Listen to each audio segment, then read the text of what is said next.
You may even get tired of winning, and you'll say, please, please, it's too much winning. We can't take it anymore. Mr. President, it's too much. And I'll say, no, it isn't. We have to keep winning. We have to win more. We're going to win more. What's going on, everyone? Please tell me you can hear me. I'm going to be very annoyed if you guys can't hear me. Yes! Fantastic! Excellent! Terrific! Oh, man. Oh, I've blown way too many hours the last few days trying to get shit set up. And stuff keeps breaking. And there's this magical thing called same-day shipping from Amazon, or next-day shipping from Amazon. So I can order the thing and I can get it here, but then I gotta like sit here and wait. And then it doesn't work, but it doesn't work in a completely unpredictable way, so I gotta get it anyways. Everything was all fine and great, and then I switched stuff on here today and came in and my camera just wasn't working. It was on, computer wasn't recognizing it, I had to go find other places to test it, and then trying to test it, and I need to go log into this thing, and then I can't find the password for it, so I'm going to just... Oh, I am so happy that you guys can actually hear me without me having to fuck around with the microphone again. Oh, happy Monday, everyone. How are you guys doing? We had, after the show the other day, I saw that we got some, what'd you call this? Like, we got other tips. We got tips from Buy Me a Coffee and from Venmo. So shout out to Nancy and to Isaac. Thank you guys. Or not Venmo, but Cash App. Thank you to Nancy and Isaac for the smackaroons you sent over. I appreciate you. I've added those to the daily tip goal today, so you can see we are already ahead of schedule. If we hit the $400 mark, this is the second to last day of March. So I will be wiping off at forum.kingpill.com. I will be clearing out the register after tomorrow's show, and you'll have to go back over to forum.kingpill.com and sign up for next month's edition.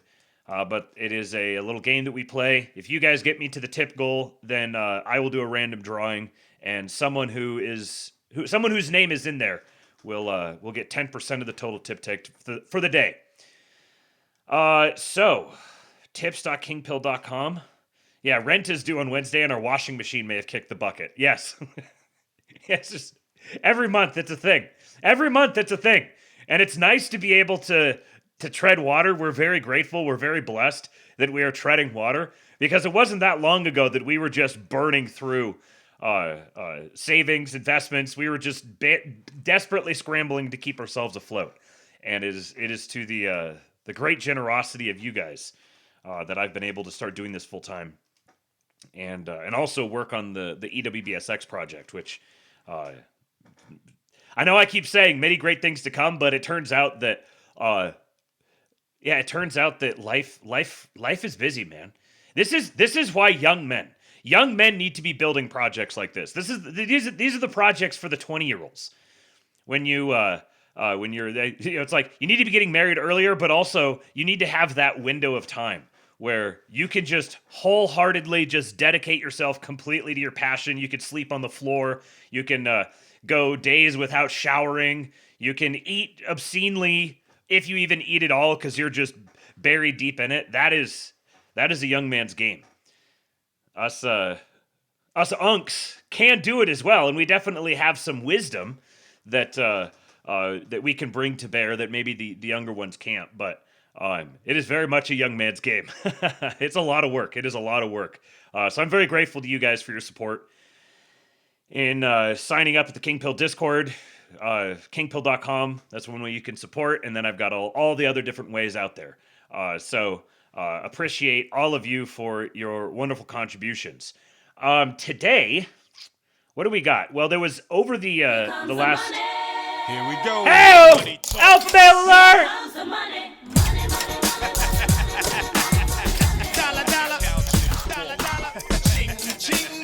Howie! Thank you, Howie, you absolute patriot. He didn't even say anything. Getting us off to a great start. Howie is on the nice list, everyone. The white man Thank is you. back, And baby. Breezy! The white man is back. Fine, I'll give you my tip, but just the tip. Yes, please, just the tip. I'm still new to this game. I'm still early in my journey. I don't need more than the tip for now. Thank you, Patriots. Appreciate you. So the Japs are blowing up. I tried to figure out a way to get the Japs are blowing up. Didn't even mean to do that. I tried to figure out a way to get JQ into the title today, and I just couldn't. I ran out of creativity juice, and was just like, oh, whatever. U.S. Japan love affair on X. But we've got yet another JQ.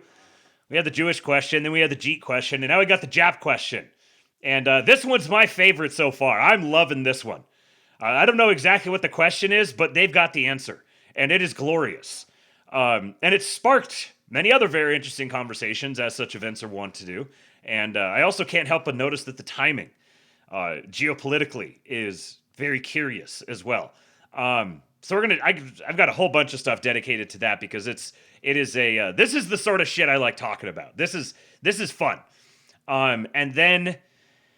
What else is there? We do a little bit of Iran talk, but there's just so much every day, all the time, and everything is at such a fever pitch that the psyops are flying fast and furious, and so I'm just kind of trying to maintain an arm's reach awareness of it. And when I need to know more, I know that I have my ways that I will be sure to know more.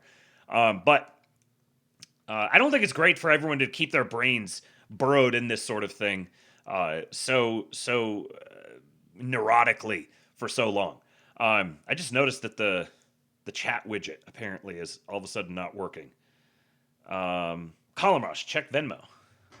I will do that, sir. That is one way that if you don't want to use the tips link, you can use Venmo or Cash App. It is just King-pilled for both of those. Come on, open. Brother, thank you, sir. $29. He says the show is everything. That's funny.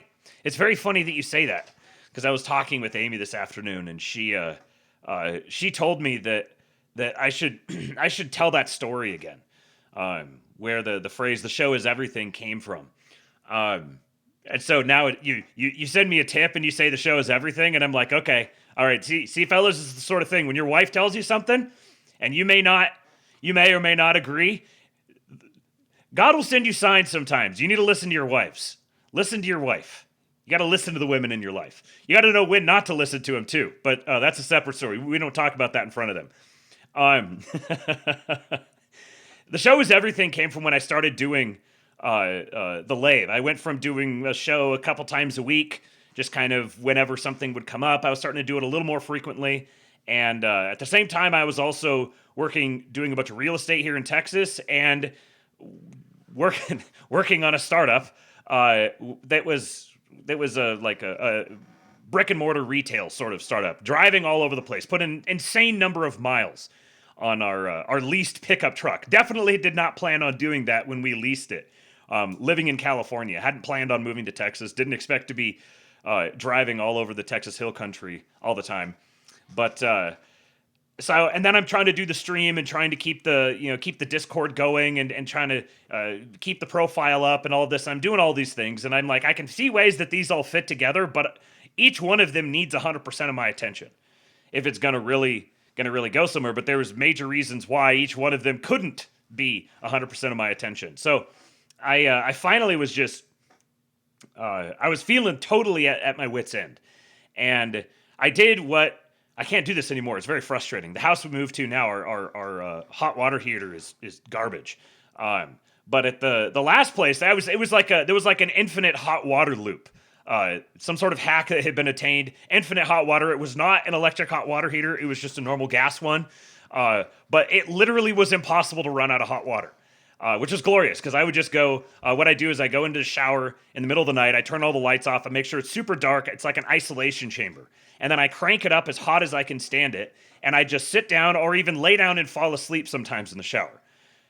And that's where my brain just that's where all the great ideas and everything will come from. So I said a prayer. I was like, God, I'm like just totally at my wit's end. And I need I don't know which of these three. There's like this forked path in front of me, and I don't know which one to take. So just give me, in the next 24 hours, just give me some kind of a sign. And it wasn't even, I didn't like sit here and consciously say, Lord, I'm going to apply a test to you. I was just kind of like if I could just have some sort of a strong indicator in one way or the other within the next 24 hours, that would be so nice. And then it was like the next day or the next night that I went and hopped in the shower, turned all the lights off, and it's usually after about 40 minutes or so, I'll feel my brain kind of come down from the heightened buzz of what digital life and what, the fucking LED lights and all the stuff. You just get your senses are at this heightened buzz state all the time. And so it's usually after about 40 minutes or so, I'll feel the static clearing out of my brain, and I can think a lot more clearly.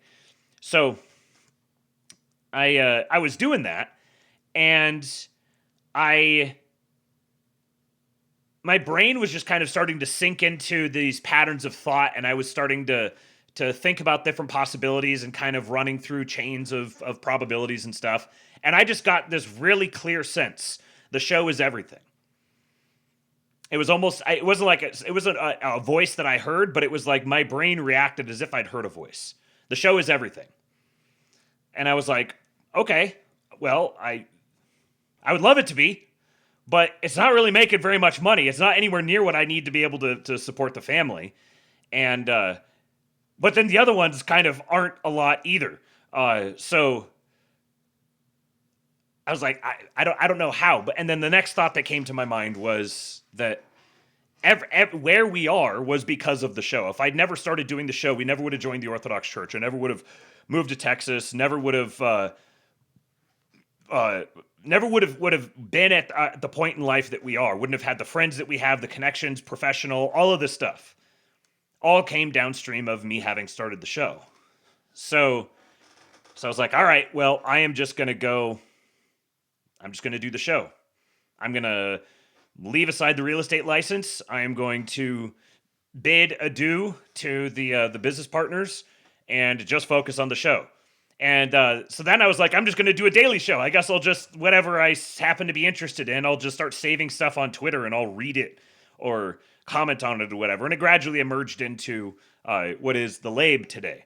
But I've done these kinds of projects many times where it's like, okay, especially stuff around audiences, shows, podcasts, that sort of thing. I've been around that world for quite a while. And so I've seen the way that audiences react when you do something, when you make some big change all of a sudden. And it usually takes something like 4 to 6 weeks for people to really pivot and fully react to the new change. So I was like, okay, about 6 weeks from now is the point at which I'm like, all right, I'm just going to go all in on it, but we'll see where things are at 6 weeks from now. And it was 6 weeks to the day after that moment in the shower that Trump was shot. And every single one of on X, on YouTube, on the podcast, every single one of my metrics is like this really long, slow, I guess it's this way for you guys, long, slow, and then pew, right on that day. Because Trump was shot, J.D. Vance was chosen as his vice president. The whole PayPal mafia thing went bonkers. I did a bunch of interviews. Everything went from there. And I was like, all right, I see you. I see you, Lord. So that's how I got to where I am today. That's how I wound up here. My wife says, imagine telling your wife with a small child that you're quitting everything that made money to do a podcast saying the N-word on the internet. See, my wife is an amazing woman because she has stood by me through all of this, through everything that I've put her through. Anyway, so that's where the show is everything. That's where that came from. Start a cooking stream called the ASTROLAB. All right, let's get started here. So I didn't have anything else that I needed to check off. Make sure you go listen to or watch the Sudawave over the weekend. It was very good, very nostalgic. It was Sidekicks was the main movie, was the main feature, which was timely with the passing of the great patriot Chuck Norris. So yeah, go watch that. And I've gotten a little preview at what's to come. The next 2 weekends are going to be bangers, absolute bangers. The man is somehow he keeps ascending to new heights, and it's incredible. So make sure you guys tune in for that on Saturday for the Saturday Sudawave. Now let's get started. So first of all, we've got a new feature from the Life of a Chud community. Raw Milk Chad has RMC's Cinematic Slopverse presents Troonraker. Now I gotta try to fit this. Come on, try to fit this in here. I need to do this, and I think this will be just a little bit better. I know it's a little small, but it's worth it.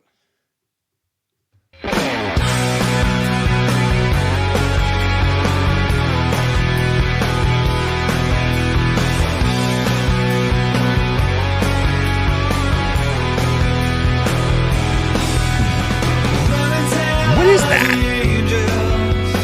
This could take all night. Think I need a devil to help me get things right.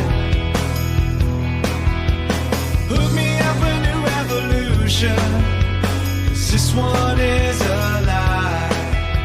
Sat around laughing and watched the last one die.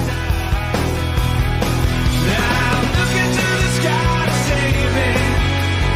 Looking for a satellite.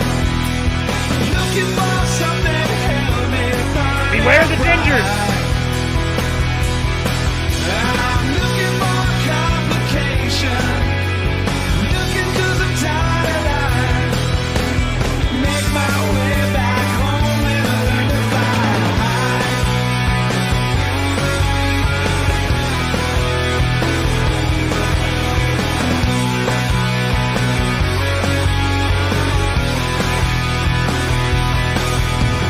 Think I'm done nursing patience.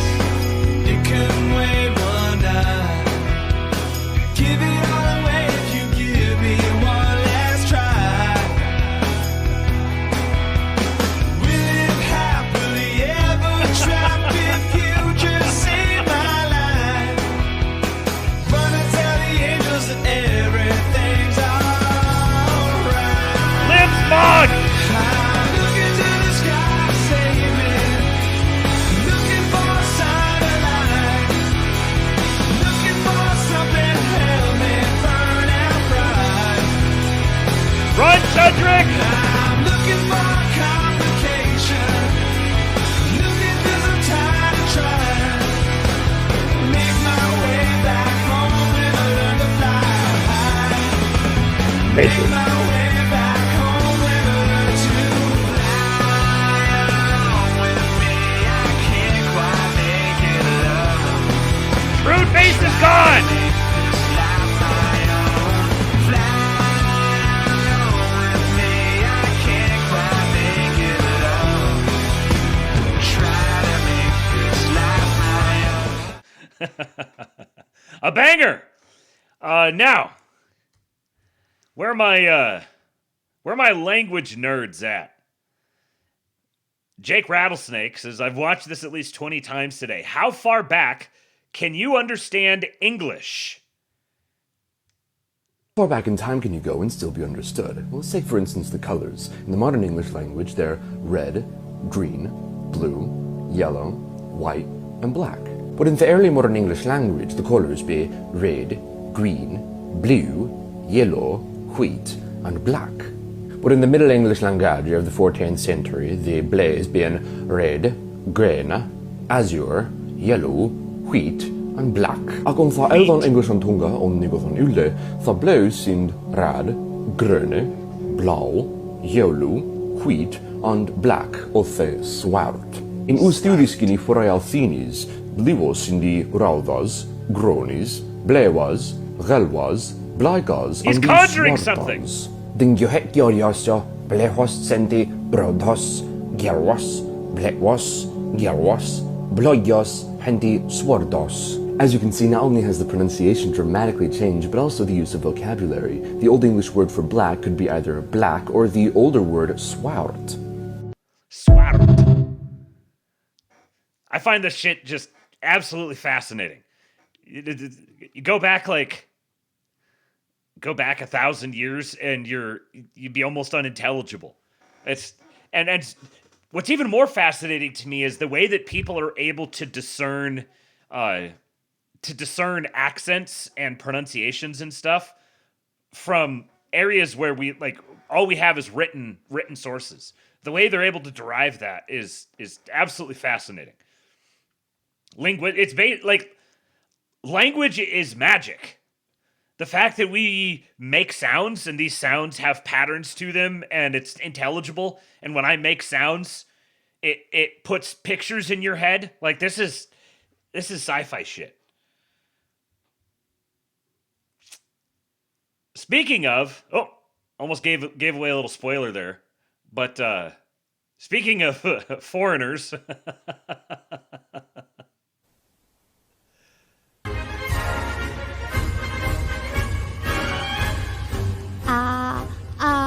Auf der Weide blüht ein kleines Blümelein und das heißt Erika. Heiß von 100.000 kleinen Bienelein wird umschwärmt Erika. Denn ihr Herz ist voller Süßigkeit. Der Tatarduft entströmt dem Blütenkleid. Auf der Weide blüht ein kleines Blümelein. Und das heißt Erika. Adolf Hitler, if you can hear me, please save us. Adolf Hitler, if you can hear me, please save us. Blondes Mägdelein. Und das heißt Now, Erika. where are my ethno-guesser bros out there? Where's my HBD patriots? This was tweeted out. Hello to all my friends in Japan from a Germanic friend account. Tweeted in Japanese.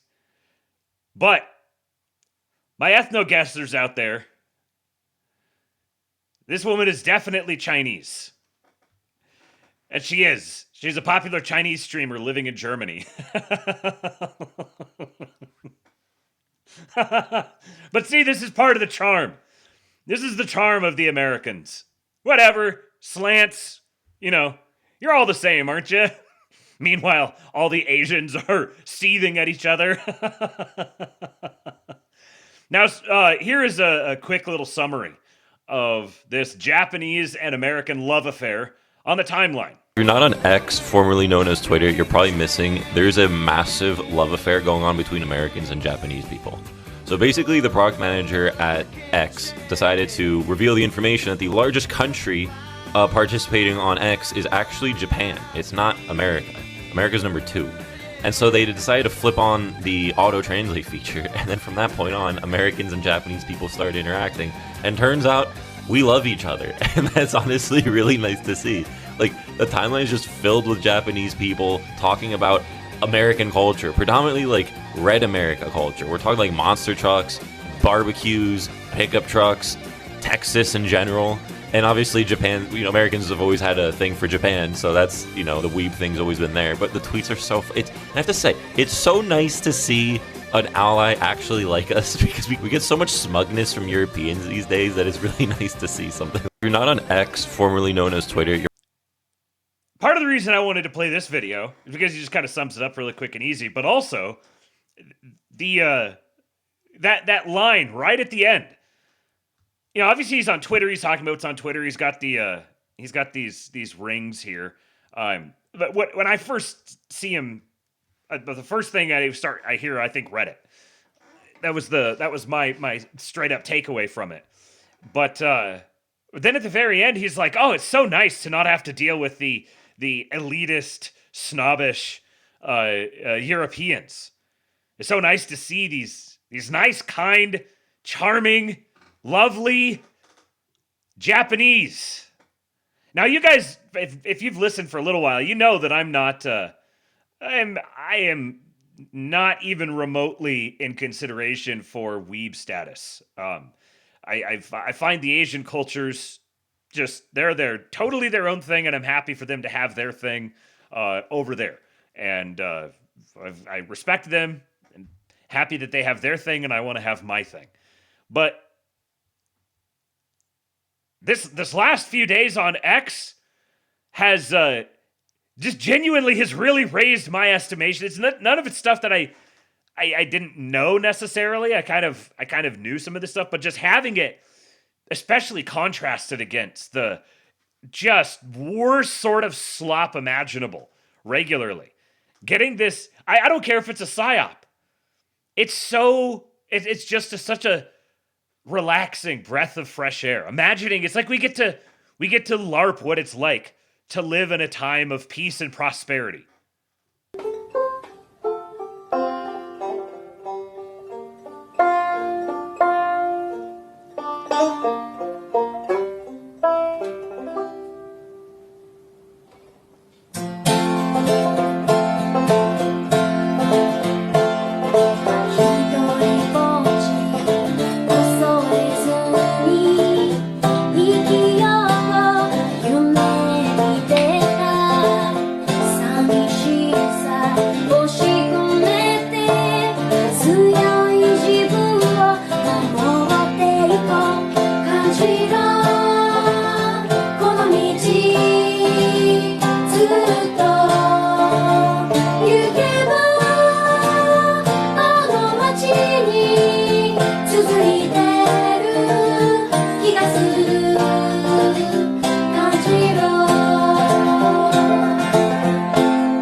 次回のユーストリーム放送は6月29日。本日の司会はまなみでした。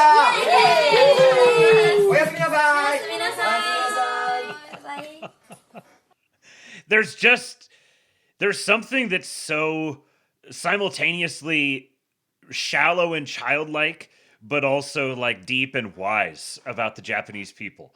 I mean, who doesn't want to just sit there and smile and clap and sing a fun little song together? Who doesn't want to just enjoy a wholesome little moment like that? Why not just stop and have a wholesome moment together? But then also there's this very quiet, stoic discipline about them as well, which makes them almost the perfect contrast to the American, because the American you could almost create like a Punnett square out of it, where Americans are there's like a wisdom in the bombacity of Americans. There's that frontier wisdom kind of, but then when Americans get like somber and introspective and more serious like that, then they're not maxing their power levels then, or something like that. This is just something that's kind of coming to me as I'm saying it. But man, such a funny little people. Let's see. I was hoping that the tip app would refresh. I don't know why it's not, or not the tip app, but the chat app. I don't know why it is. Let's see here. Can I try this? Will that break it? Did that do it? I can't tell if it did it jump it back to some other time. That might have done that. I don't know. I might have just broken something. Yeah, we'll see what happens. I'm gonna have to end up changing a bunch of stuff with it anyways, so whatever if I broke it. I'm going to show you a bunch now. One of the cool things that they did with X is they turned on the auto translation through Grok. So when you're just scrolling the timeline, you just see the tweets in your own language.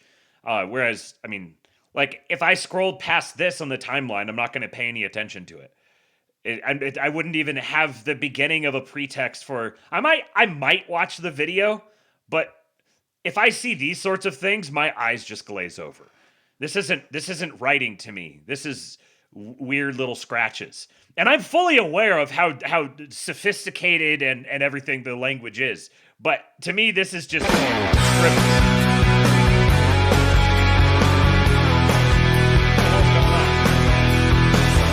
Can you guys hear that?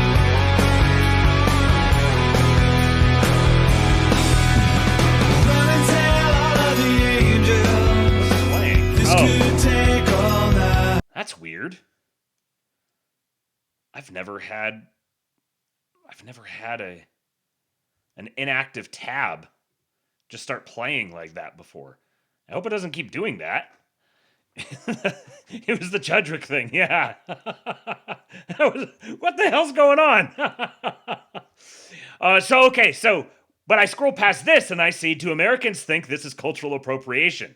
They're just loving the music and dance that were born in the good old days of America. Look at them! There's all these little passionate subcultures of Japanese people who are obsessed with the authentic American identity. There's no question what an American is. Japanese people know exactly what an American is. Lock and roll!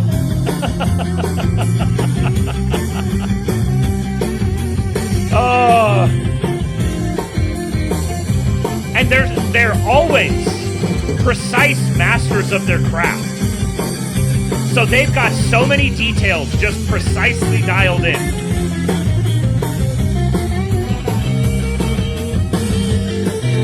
Because they're such a precision-oriented people.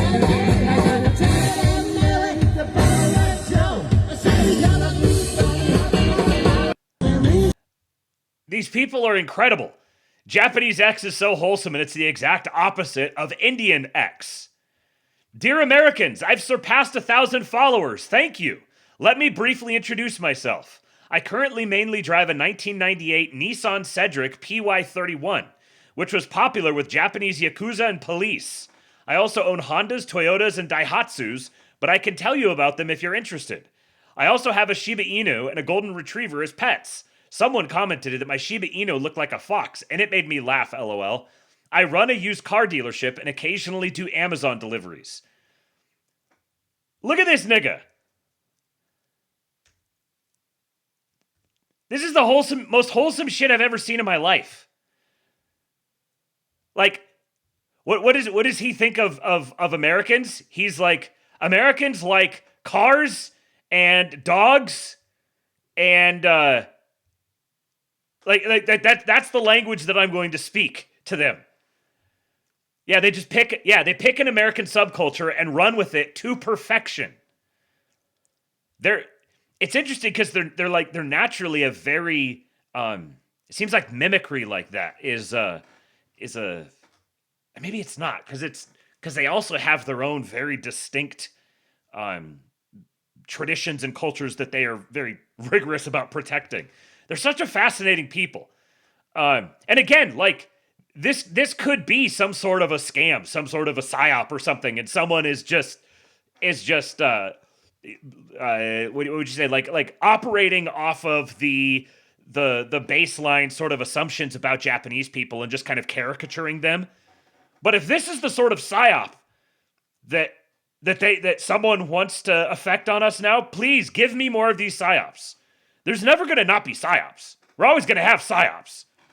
So the question is, are we going to have psyops that are maliciously undermining American culture, or are we going to have psyops that are going over and above, like over and beyond, to reinforce it for us? Another one. Geiger Capital says, my timeline is now 50% Japanese. Every tweet is a banger.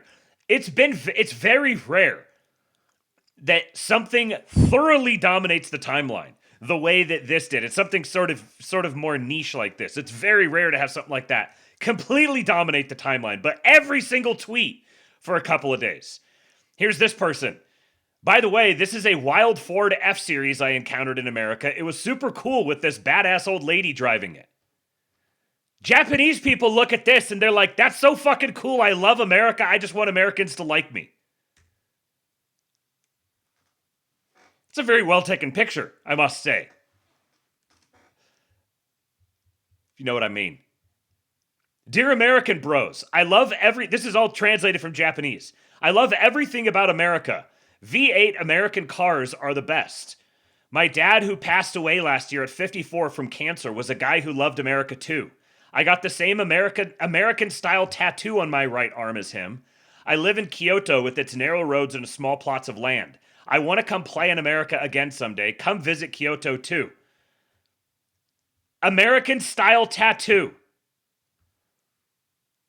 Look at the frickin' Hot Wheels. He's got an American flag. Very new-looking American flag, I would say.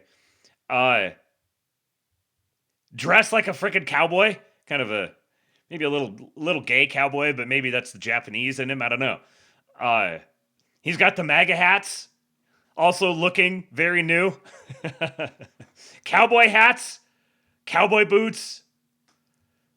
There is a tremendous amount of detail in in all of these sets. Is there more? Oh yeah, this is his dad.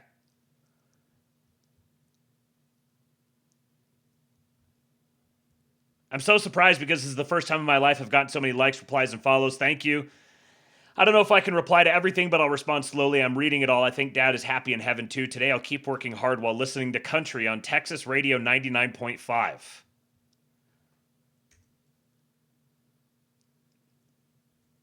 Incredible. It's like it's like flashing back in time 30 years or something. Just remarkable. Remarkable stuff. Here's another one. Hunter Ash said, the average quality of the Japanese posts now in my timeline is about 2 standard deviations higher than the non-Japanese posts. Possibly the biggest product improvement I've yet experienced on this app. Great stuff. So this guy, we'll talk about the meat here in a minute. The Japanese people are just astonished at the amount of meat that Americans eat. This person said, "Dear Japanese X, Texas law requires us to have at least one freezer full of cow. We are also required to submit our barbecue to the state, and those that fail those two requirements must leave the state within 60 days. And this Japanese person said, "At this point, in the vein of the ship of Theseus, it might be fair to call it not a refrigerator, but a cow." Never seen a single Jeet tweet something like that. Just instant, massive upgrade in the experience on the app. This chick here said her tweet went mega viral. She tweeted, "I'm the type of person who farts a lot. Back in the day, I'd sneakily let them slip out, but about a year ago, I started thinking, wouldn't it be less noticeable to just fart casually with a cool face? So now, while walking, I let them out in little bursts. Peep, peep, without a care for the sound. I thought it was working fine, but just a moment ago, my son told me, Mom farts a lot while walking." She said, "My son is already 155 centimeters tall, so it's not like my face is near his butt, you know. In other words, there's a high chance it's obvious to all sorts of people, huh?" And then she says, "My fart post was even being read by people overseas, and I learned in their countries this act is called crop dusting. Thank you." She said, "Thanks for all the replies. Thanks to you all, I've learned that people overseas don't just see farts as a natural bodily function. They also use them as an important strategy in human relationships. And I've also learned a new term, Dutch oven." Fill my timeline with Japanese people, please. Elon, I'm begging you. This one here, this person said, "When I went to see an air show in America, this school bus with a jet engine attached to it showed up out of nowhere. And I had no idea what was going on. But anyway, I just thought Americans are idiots, but also geniuses. Top speed of 590 kilometers an hour. Can't stop with brakes, so they use a parachute. Japanese person comes to America and sees Americans doing shit like this.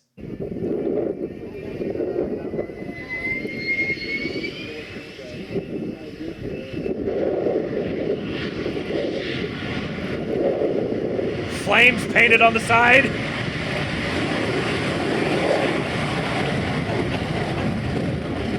Why? Because fuck you, that's why. Because we're Americans. Meanwhile, the Europeans are having to ration fuel."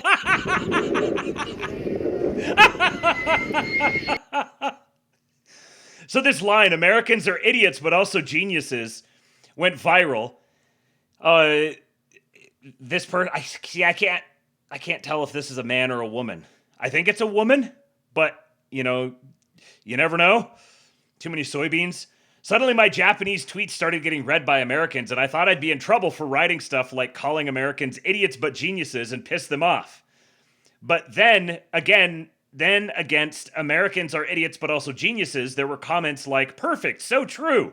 The best description of Americans. That is a fair description of us and such. All lined up. Absolutely the best.' So the tweet goes viral. This one here went viral. And he was like, 'Oh no, Americans are going to be mad at me for calling them idiots but geniuses.' And all the Americans are like, 'Hey, yeah, that's exactly what we are.'" So true. I love that "so true" is in there. And remember, this was written. Oh, I guess he copied and pasted. He must have copied and pasted. That's interesting. He didn't actually write the phrases. He copied and pasted them. That's funny. And then I think there was another one on this. Yeah, so this person, totally separate person, wrote this, originally in Japanese. "The Japanese phrase, 'Americans are idiots but geniuses,' was the kind of statement that, by all rights, should have sparked an uproar the moment it was translated. But what actually happened was the opposite. Instead of anger from the other side, there came this oddly proud sense of agreement, like, yeah, that hits the nail on the head. And that's what makes this fascinating. They interpreted idiots not as a lack of intelligence, but as a kind of reckless abandon, an experimental spirit, a temperament that doesn't fear stepping outside the norm. In other words, they took it not as an insult, but as a label for a national character that bets big, without fearing failure, sometimes to the point of looking downright foolish. Like a school bus loaded with rockets. The idea itself is utterly insane, yet they pour real technology into making it happen. That coexistence of recklessness and real skill does feel like the very essence of what makes America captivating, I think. And what's even more intriguing this time around is how it's fostering mutual understanding between Japan and the US. What might have ended in a mistranslation or a nuance gap back in the day now transcends the translation itself, connecting through that very sensation. Talk of nations and borders can feel heavy, but culture and humor leap across borders in an instant. This is probably the little miracle unfolding on the internet right now. Not through perfect English or proper diplomatic phrasing, but through a single, almost rudely honest remark that sometimes becomes the most essential form of respect. That's why Elon Musk's accurate resonates. It's not just a casual nod. I'm wondering if this was written by, if this is like Japanese LLM language translated into English. It's not merely that's funny with a chuckle, it's an endorsement of that rough categorization as a strangely spot-on piece of American self-recognition. America is often seen as a nation of reason, but so many of the moments that have shocked the world weren't reasonable from the start. That's insane, right? That's idiotic, isn't it? They take ideas like that and turn them into reality with technology, capital, and sheer tenacity. What's there isn't orderly cleverness, but a mix that's half reckless, half genius-level breakthrough power. So the phrase, idiots but also geniuses, isn't an insult. To Americans, it reads like a self-portrait that includes even their failures and wild gambles. Elon's accurate authenticates that feeling in a single word, and with a laugh no less. That's the key. So yeah, it's just going on and on with the the LLM speak. But this one also went quite viral as well. And it's like this whole thing could be entirely fake. It could be a psyop that's being done. This is who knows who that is. This is the great thing. Like, it auto-translates this stuff, so you don't even have the thing where you'd, like, point to the foreign leader or whatever, be like, why are they giving their speech in English? Isn't that kind of odd? Now they can just give their speech in whatever language, and it's translated directly to you. So we're moving more and more into the hyper reality, and there's no getting away from it. All you can do is surf the wave. We're gonna watch something about surfing the wave here at the end of the show today. But what are they doing in it? They are calling forth what I believe to be the actual latent spirit of America. They are calling forth American nationalist sentiment. And I am here for it.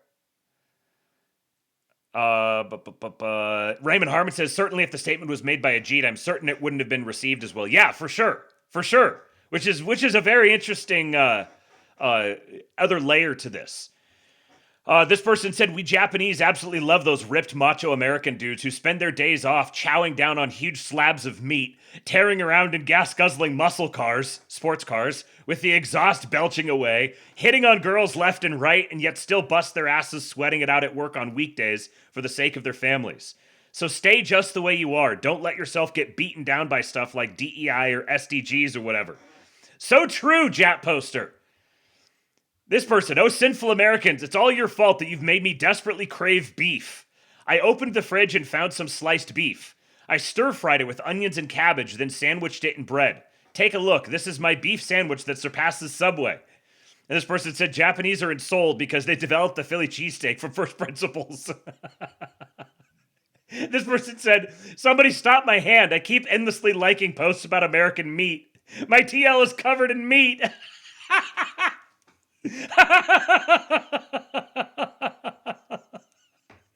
They love American meat. American meat is all over the timeline. This person said, do Americans really not get indigestion from eating that freakishly huge amount of meat? Is this the difference between yellow races and white races?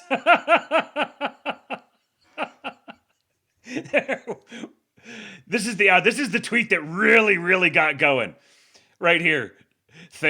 American thing. It was this one, this picture of the dude standing around this gigantic slab of or tray of steaks, the yellow races and the white races. I like this photo of American men and meat. Someday I'd like to join in on this in person. How many views? 45.7 million views. I think this is the one that really kicked it all off. March 27th. Yeah, that's about right. Hey, everyone in America, thank you so much for all the replies. I was really surprised to learn that barbecue rules are completely different depending on the state. Seeing how passionately you all promote your own state's barbecue made me realize just how special it is in American culture. Thank you for the invitations, even though I can't go right away. It seems like eating together is what really matters. I now think barbecue isn't just food, it's a magical dish that connects people. By the way, the photos of perfectly grilled crispy meat that you all posted look way too delicious. So for today's lunch, I'm having Japanese yakiniku, grilled meat. I'll post a photo later, but please don't be shocked by how thin the slices are. I like it that way. This is how they're... Look how thin that is. Grilled meat. Extremely thin. They're such a... Because they're like... they're such a dainty, delicate people. They even eat their meat sliced really thin. Woman Definer here says, my dad worked for some Japanese guys as a consultant in the 80s to help them set up Wagyu beef plants. My parents cooked them dinner and didn't realize it was rude in Japan to refuse food being put in front of you. My parents kept serving them until one of them threw up. When rock meets a hard place, Midwestern hospitality versus Japanese politeness. That would make a really, really funny skit. If someone like acted that out, really went like SNL style, really stereotyping Japanese politeness against Midwestern hospitality. This person said, wonder if that's why they serve food one piece at a time in a little bowl in Japan so that you can say yes 50 times. And I gotta say, when I saw this tweet, it was kind of like a mind blown moment.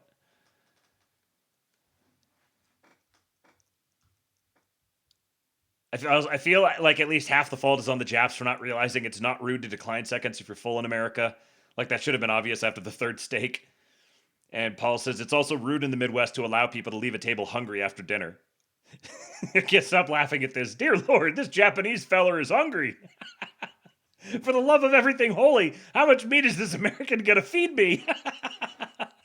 God, I love this timeline. So, there's lots of funny jokes about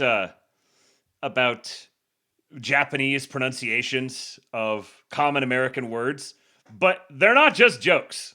I've been trying to learn Japanese, and it turns out if you're just like kind of racist, you can get like a lot of Japanese words right. And I don't mean like racist, like racist. I just mean like if you just say like an English word in like a stereotypical Japanese accent, it more than likely is the word you're trying to say. It's like, what do you think ice cream is? What do you think ice cream is? Would you say ice cream? Because it is ice cream. Oh, what's pancake? Pancake. That's pancake. That's pancake. Like, it's to the point that I think that my Japanese tutor isn't teaching me Japanese. He's just fucking with me. Like the other day, he told me to tell him what I had for breakfast in Japanese. I was like, all right, I had eggs, yogurt, a banana, and some chocolate milk because I'm a child. And I knew egg. I was like, egg, tamago, tamagotchi, tamago. That's easy. The rest of it I didn't know, so I asked him what the rest of it was. And he said, banana is banana. I was like, okay, that makes sense. And he goes, yogurt is yorugurto. I was like, okay, yeah, I can believe that. Yorugurto. Okay, fair. And then he says, chocolate milk is chocoreto milk. I was like, all right, man, now you're just fucking with me. I'm paying you like $30 a session for you to... I looked it up. He actually was telling me the truth. I was like, that's crazy. Look at this. Ice cream. Aisukurimu. Aisukurimu. And French fries is fried potato. Fried potato. In Japan, if they don't have a word for something, you just say it in English, but make it sound aggressively Japanese to the point that you sound racist, and now you're pronouncing it correctly. Slosher!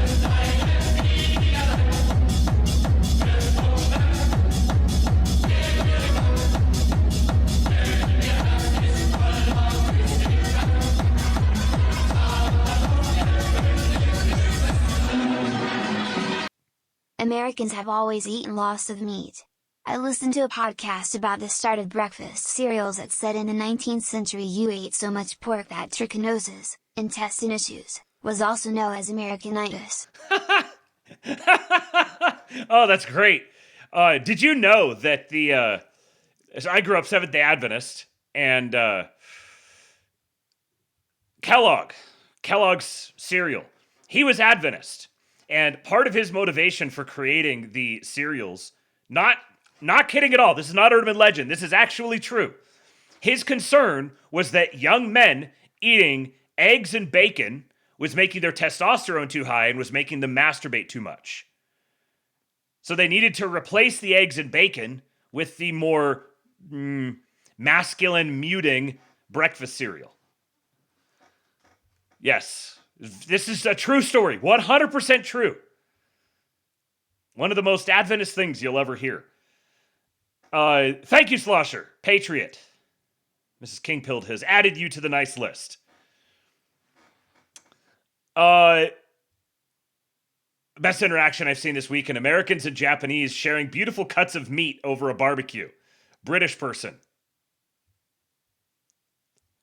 I mean, what is that? Like, I'd probably eat it. If you put it in front of me, I'd probably eat it, and I'd be like, yeah, I can swallow that. Someone clip that. Yeah, I could swallow that. But I'm not going to enjoy it. And this Japanese person says, in the UK, vomit after a hangover is considered the best breakfast. Now we're teaming up to mog the Euros. Here's an interesting point from a Japanese person. See, it's just a Japanese person. I don't know. They're all like just characters on a screen to me. Says the left wing tends to act spoiled, thinking of the country as an indestructible mother that will absolutely never die. They throw tantrums, whining for snacks and someone to listen to their troubles. The right wing thinks of the country as an aging mother they want to protect. They want her to lock the doors properly and not fall for scam calls. If the teapot hasn't been used for 24 hours, they'll rush over. I mean, yeah, that's pretty good. This is the sort of stuff that you're not going to see any of the south of the border types contributing something like this to the timeline. I've never seen it. Or McIntyre says, notice how the Japanese can celebrate American culture in their own country. They don't need to collect our welfare, crowd our hospitals, or drive down our wages. That's what appreciation actually looks like. There's a whole subculture in Japan dedicated to the southern United States, especially Texas. I know that I probably shouldn't show this. I mean, everyone's seen it at this point, but I probably shouldn't show this picture to some of you guys. So I'm just going to scroll on by. Christian Hines says, it's also what diversity looks like. Two radically different people who admire each other's unique cultures and ways of life without either seeking to destroy or subsume the other. They like our burgers and trucks, and we like their anime and mannerisms, but neither of us wants to see Japan become America, or vice versa. And Mel Chen said, the best part is that the America that Japanese people adore the most is the same one that coastal elites call flyover trash. They're not autistically LARPing New York cynicism or San Francisco. Is it polycule or is it polycule? I don't know that I've ever heard it said out loud. I kind of like intentionally avoid listening to anyone who may be talking about that. So I've only ever seen it written. So I don't know if it's polycule. It's polycule? Okay. They're not autistically LARPing New York cynicism or San Francisco polycule / LA wellness culture. They're drawn to the heartland of the American South and all its trappings. The jacked up trucks, backyard barbecues, country radio, big skies, and the friendly yes ma'am drawl. That's because they know who Americans are. They know what an American is. And this Japanese person said, for Japanese people, the New York style cynicism, the San Francisco style excess of romance, and the LA style, let's all improve ourselves physically and mentally and stay healthy, okay? Ethos, just elicit a, that stuff exists in other countries too reaction. So instead, it's the massive trucks and grand barbecues from those places that get sneered at as worthless hicks from the sticks by the American urban elite that end up feeling like the quintessential America we love. So American. I say again, if this is a psyop that is being perpetrated on us right now, Yes, Daddy, please may I have more PSYOP. Please continue to reinforce the actual American identity. So Nikita Beer, this is the project manager at X, said, if you're seeing a bunch of Japanese posts, here are some fun facts. Japan has more daily active users and more time spent on X than any other country in the world. Over 2/3 of the country is monthly active on X. X in Japan has one of the highest penetration rates of any social network in history. And this guy says, Japan has X's most active user base, but until now were invisible to us, while we were inundated with posts from Nigeria, India, Canada. There's no going back now. Release the custom country filters. We know it's possible, and anything less is information warfare. Now, you know what's interesting? What is it that differentiates Japan from countries like Nigeria, India, and Canada? There's something very particular, very distinct about them. Honor and IQ. No, I'm thinking of something that's more, a little more blatant. English speaking. Nigeria, India, Canada, these are all English colonies to one extent or another. And you could say that Japan is an English colony in a sense, but they've retained their language. Many of them speak English, but the signs are all going to be in Japanese, and it's completely indecipherable to people who don't speak it.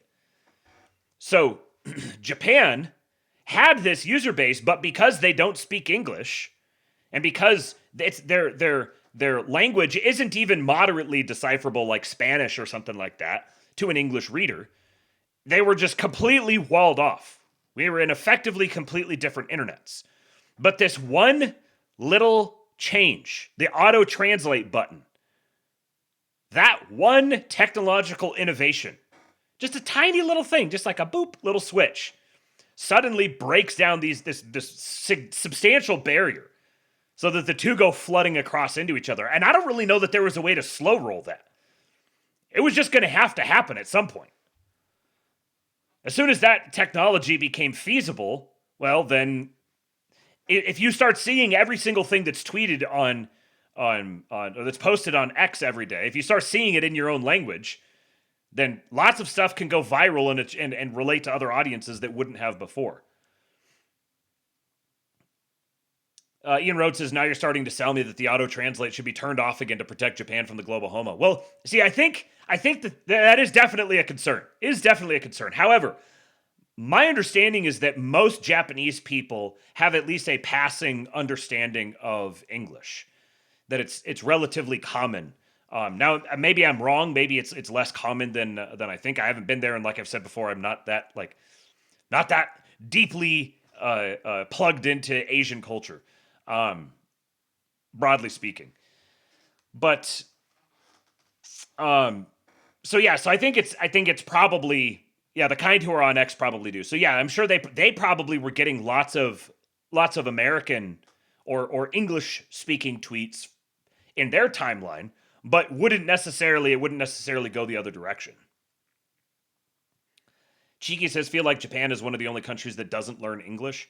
I have noted that a lot of the times I see them singing American songs, they're singing American songs in Japanese. You don't see them sing in English that often. So maybe English is less spoken there than I thought. And then Nikita used the Truman Show meme, said they're losing faith in humanity. Release the wholesome Japanese posts. So he's implying that there was at least he wants people to believe that there was definitely some intentionality to this. And Bumbadum said, X's Fix Everything Now button was literally replacing the third world with the Japanese. Much can be learned from this. So true, Bumbadum, Patriot poster. Now, the timing of this is very, very interesting. Because if you recall, the new Japanese prime minister was just in DC meeting with Trump, where you had the whole big kerfuffle around him making the joke about Pearl Harbor. And everything that's happening in Iran right now has deep Japanese implications. because Japan gets so much of their energy through the Strait of Hormuz. Energy and other minerals come through the Strait of Hormuz. That's how Japan accesses them. So my guess is probably, maybe some people in the audience might even know this. I haven't gone down this rabbit hole, but I wouldn't be surprised if the United States is really expanding their own energy trade directly with Japan through all of this. And then also Japan is going, like, the election of this prime minister. She's basically right-wing, more or less, right-wing, broadly speaking, Trumpian in her own sort of Japanese sense. But they've also, dissolved parliament over there. For the white pills, and for the empire. Thank you, Nematode, for the $10. You are a patriot, sir. So all of this happening, there's all this stuff is going on all at the same time, which I don't know exactly what it means, but I'm just kind of connecting some dots here.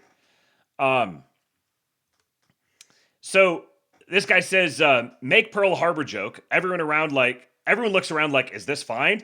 2 weeks later, Japanese and American Twitter collide. Mutual appreciation of barbecue, mutual appreciation of KFC, mutual appreciation of samurai. Did we just become best friends? Yes, we did. Total cultural victory. No amount of Georgetown policy nerds could ever have created this level of soft power alignment. If that's what this is, if that's what this psyop is about soft power aligning the interests of the United States and Japan, because the Japanese economy is in a very precarious state with basically the destruction of the yen carry trade and that forming a major. It was siphoning off their economy, but it was also kind of like holding it in place, and they're having to go through a big transition now. So having a big soft power alignment between the United States and Japan definitely makes a lot of sense contextually. And this person here, I'm guessing, is speaking as if they are Japanese, but is writing in English. A lot of people didn't get this, but the Pearl Harbor joke was huge in our mutual friendship. Basically, Japan was expected year after year to apologize to us. So she's actually speaking as herself. To apologize to us for Pearl Harbor as some kind of humiliation ritual, despite the fact we otherwise are besties as far as countries go. Trump making the Pearl Harbor joke was a main stage political signal of, we're not offended by it, we can joke about it, it was a long time ago. And this, there you go, little AI, little grok slop for you. The Japanese person says, to my American friends, I want to speak from the heart because this moment truly moved me as a Japanese citizen. When President Trump made that Pearl Harbor joke, it wasn't just humor to us. It felt like a weight I'd carried my whole life was suddenly lifted. My chest tightened and honestly tears came close. For 80 long years, we Japanese have lived under a heavy shadow. The constant expectation to apologize, to reflect, to stay in guilt mode. Even though we're the closest of allies, that old wound never fully healed. We felt bound by the past, by the Constitution America helped write for us. Always a little smaller, always needing to prove we were sorry enough. But in that single joke, Trump did something powerful. He turned a painful history into a shared laugh between equals. It was like he was saying, hey, it was a long time ago, we're good, let's move forward as brothers. No more endless atonement, no more living in the shadow of being the former enemy. The curse broke. Japan feels free to stand tall again. Right now, cherry blossoms are blooming beautifully all across Japan. This spring, the sakura feels like a perfect symbol, a fresh beginning. Not two nations stuck in old roles, but true equals, proud brothers, shoulder to shoulder, ready to build the future together. To the American people, we don't want to be subordinates forever. We want to be your real partners, strong, proud, and loyal, the kind of allies who ride or die together. Thank you, Mr. President. Thank you, America. The strongest alliance in the world is rising again, as equals, as brothers, forever. And listen to this old guy here, 92-year-old Japanese man. Do Japanese people still hate Americans because of the nuclear attacks? What do you think about Americans? Americans don't like to come here because they feel some guilty. But we haven't said American is bad. Yeah. We didn't say that. Time changed. half is our fault. One thing sure is my father and mother doesn't blame any Americans. They blame the war. Us. So this is the reason I speak English. When the American army come here, English education is obligation. We have to learn. But when I was 9 years old, my mother insisted me to go to the cram school. So I said, Mom, I don't know what they're talking. I cannot speak even Japanese well. But my mother insists me speak English. Yes. Tears dropped her eyes and said, oh my poor boy. You know, we lost the war. If you cannot speak, you want to be another loser? You want to lose again? So this is the reason I speak English. You speak very well, sir. No. Not for that. How old are you, sir? I was 91. I was more 92. I talk too much? No. Okay, just wait a minute. Could you follow? This is my name card. My name is Asai. Nice to meet you. This is my dog. And that's it. This is my dog. What an absolutely precious old dude. Homeless Nomad says that's an old reaction to being conquered there. Yeah, I couldn't believe he was 92. Isn't this fascinating? Isn't it fascinating that we're watching a concerted effort to restore pride to a nation that has felt conquered, beaten down, and humiliated with ancient blood guilts? Isn't that a fascinating development? Iron Giant here at Neo Nation State, a powerful mutual, said, Japan just realized the only path forward is still with U.S. cooperation. The algo programmers of X know what they're doing, dropping JapX into Patriots timelines to try and nudge the geopolitical moves being made. Bingo. And I'd been thinking something along these lines and just hadn't figured out how to put it into words. I said he tweeted it so I didn't have to. Exactly right. The timing was not remotely a coincidence. I'm just going to lean into it. Are you trusting the plan, Anon? Now, it also just so happens that Undersecretary of State Sarah B. Rogers, who is known for some little bit of spicy race posting, just so happens to be in Japan right now. This guy Dimitri quote tweeted or took a screenshot of a Japanese tweet. There was this American guy who worked at Futenma Base, and he quit his job and moved into the house next door. One day he asked me, what do you do on your days off? And when I answered, not really anything in particular, he said, that's no good, and invited me to a home party. He served me New Orleans cuisine.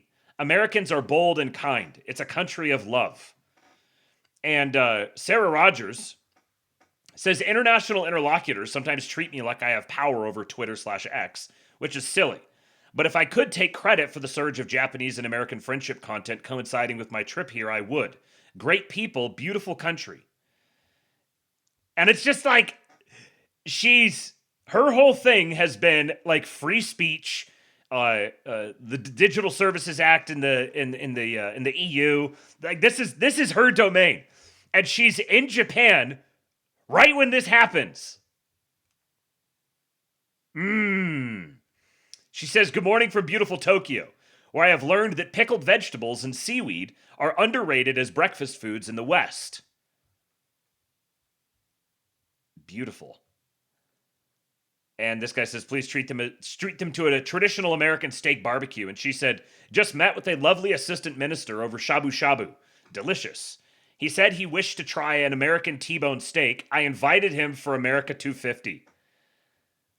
The Japs are going to eat T-bones for America's 250th. And you're blackpilling? All right, now let's do a little Iran talk.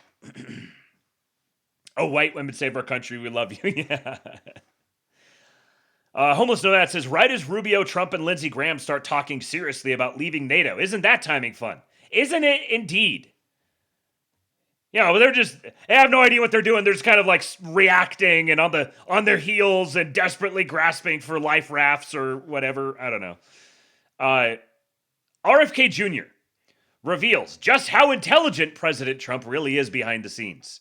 Did you dare question the plan, patriot? Did you let those thoughts of doubt in your great golden leader, did you let those slip into your head? Well, the good news is, he is forgiving. He is gracious. He understands that he needs to teach you how to win. And you can return to him at any time. Here's RFK talking about Donald Trump. He has encyclopedic molecular knowledge on this wide range of very, very eclectic interests. Music, Broadway shows, pro wrestling, football, every sport, golf, and business and Wall Street. He knows how everybody made their money and what deals they made. And he tells stories all the time about it. My president is a polymath. It's just one after the other.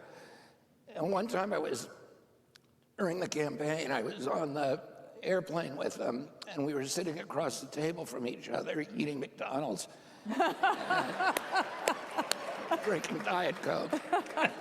And we started talking about Syria, and he got a placemat, and he turned it on its back, and then he took a Sharpie, and he drew a perfect map of the Mideast. Of course it was a And then he put Sharpie. the troop strength of every country on every border on that map, and it just, it challenged a lot of the assumptions that I had been told about him. He has, he has this extraordinary... Could you do that? How many of you guys could sit down right now and draw a map of the Middle East? I could probably get the countries approximately in the right spot with respect to one another, but I have an extremely America-centric brain. So I know America real well, but everything else is just kind of like, oh yeah, it's about there.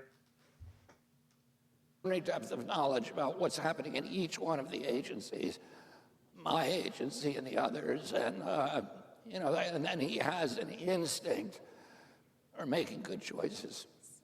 Well, I have to say that... And I would say this. I think my uncle, John Kennedy, understood the uses of power better than any president who's preceded them. I think Donald Trump understands the use of power better than probably any president that we've had, at least since Roosevelt and maybe in American history.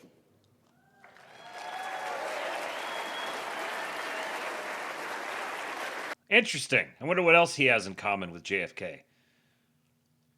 Yes, Letty Milk. Trump can't even find it on a map. Meanwhile, Trump, not only could he draw a perfect map to scale with all the relevant countries, but what was the other thing, like the troop deployments?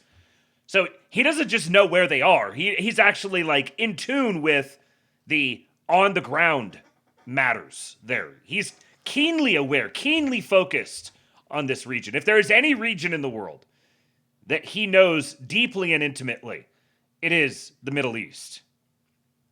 Troop numbers on every border. Yeah.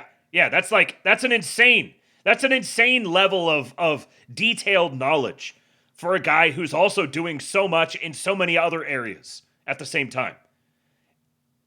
And he's 80. So we've talked a bit here about the IRGC versus the way that the Iranian government is not properly spoken of as the Iranian government, but it's actually sort of like a network of factions that are vying for power against each other. But it does have a sort of a broad structure that is rather different than the U.S. government. And this is a good little breakdown here from Matt Dines. He's a good, interesting markets guy to follow. I've seen a few different interviews with him. He's a portfolio manager. He's a Bitcoin guy. Got a pretty good grasp of geopolitics, and he's just a smart dude, nice dude. So here he is talking about how Iran effectively has two separate power factions, a civilian government and an IRGC-centered power bloc that grew into a private equity plus private military regime. And it's very clear that the Trump administration is at war with the IRGC. And they're inviting the civilian government to get on board with them at any time. And any remnant of the IRGC that wants to get on board, I think, is going to be welcome as well. But it's clear that their war is not with Iran. Their war is with the IRGC. What is going on with some of the Iran action and the hyperinflation that we've been seeing in Iran? And, in his kind of framework, he views the purpose of all of this action to bump and shift Iran from an IRGC-led private equity, private military regime towards a civilian regime while trying to maintain the same order. So as we go through that, and as I flip us over to our discussion slides here, we're going to first take a little pit stop and talk about where Iran is at in terms of hyperinflation and just inflation generally, compare that to history a little bit. And then we're going to go into some comparisons of IRGC versus the Central Bank of Iran. And I know Matt's got a lot of really interesting comparisons there. And then finally, some of Iran's foreign integrations. And he's got a final takeaway for all of us coming out of this on what to expect next coming out of this armed conflict. So with some of that table setting done, Matt, I want to flip it over to you. Just kick us off here a little bit. What are these three probable outcomes that are, in your mind, and how does that kind of shape how you view the action going on in Iran? Homeless Nomad said the administration is basically knocking every sort of Damocles out of the IRGC's hands, or letting them swing and just calmly patching up the wound afterwards to show them they ain't got shit. Yeah. So, quick background, because the governance structure in Iran is not something that most kind of Western audience members will be able to readily foot their own experience to, because our own government structure, our own financial structure, it does quietly have these kind of same dynamics or problems under the hood, but it's not as front and center and pressing as the situation that's on the ground in Iran today. So when I say Iran, there's two separate things, actually, two separate power factions. There's a civilian kind of governance order. Think about how we have in the U.S. An executive branch, legislative, judicial, et cetera, and then military control runs up and through the executive branch with the president wearing the dual hats as commander-in-chief, as all of us learned in our grade school civics classes, or most of us. And then you've got a financial structure that's attached to it, which is quasi-independent. And this is what we got into that discussion last week about central bank independence. The central bank doesn't map onto the governance structure. It is its own separate thing, which in reality means it is not accountable to this whole chain of command that the public sector is running on, and also the military. Now, in Iran, it is totally different, right? You had a religious revolution in 1979, which overthrew a kind of a secular government under the Shah, right? With the Shah as the ultimate authority, kind of like a dynasty type of framework. But you had a scenario where, because in this situation where you have a complete reversal or a complete new government being installed, replacing an older government, there is a huge risk that everybody knows about in these situations where it's Night of a Thousand Knives. The legacy or the new rulers don't trust the existing military, because that's when you get couped. So a lot of this framework that's built up in Iran, we'll talk about two different competing regimes in Iran. In reality, there's probably much more than that. It's much more complicated. But what the Ayatollah Khomeini did in terms of formalizing this Islamic Republic was he created his own branch of like a private militia, and this is the IRGC, the Iranian Revolutionary Guard Corps, which is separate from the civilian military or the military that responds up to the civilian authority, to the executive, which is smaller in nature, which was kind of the legacy military that came over from the Shah. So because they were worried about loyalists, insurrection, et cetera, you had two separate militaries, and this existing or the new military was completely unaccountable in a separate chain of command, essentially. I'm gonna cut this short, keep it succinct. But essentially, what happened over it's funny. People say things like, Iran is this ancient civilization, and you're not just gonna conquer them, overnight. You can't just bomb such a deep ancient civilization into submission. But that's not what they're doing. They're not trying to bomb Iran into submission. And the current ruling structure in Iran is actually very, very new. It's very new, and it's unstable. So what they're doing is they're giving it a push. They're stress testing it. You guys like to bloviate and beat your chests, and you guys have been causing trouble all over the place. Not Iranians per se, but the Iranian occupying force and its financial backers. So let's push you and see how strong you actually are. Oh, what's that? What's that? You actually pale in front of us? We can crush you like a bug? We could utterly annihilate your entire population, and the only thing that's restraining us is us? Maybe you should knock that shit off.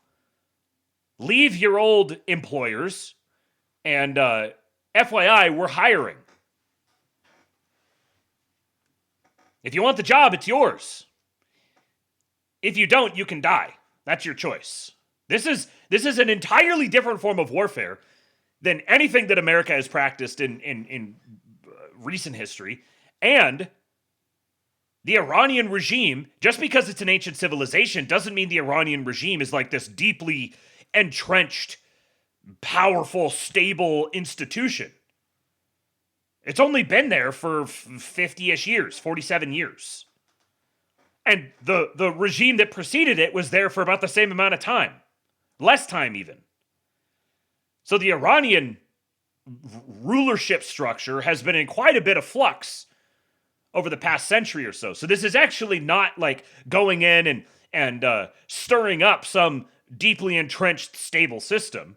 This is an ongoing, perpetuating problem that's finally being driven towards some sort of a resolution.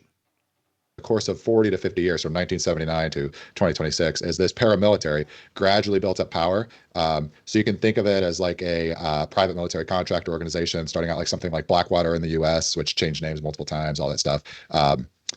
But then it began as, you started going through the 80s, the Iran-Iraq War, you get into the 90s, the reconstruction and development contracts as we, kind of entered pseudo peacetime in the Middle East for a brief window. You started to see the IRGC start to build out businesses, and, it starts to slowly build up this empire.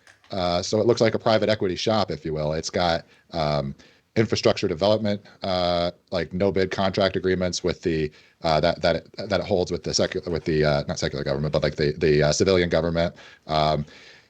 If you think of the IRGC now as like a private equity hub with its own private military force, then what's actually happening here is that the private military force is being destroyed and a hostile takeover is being enforced.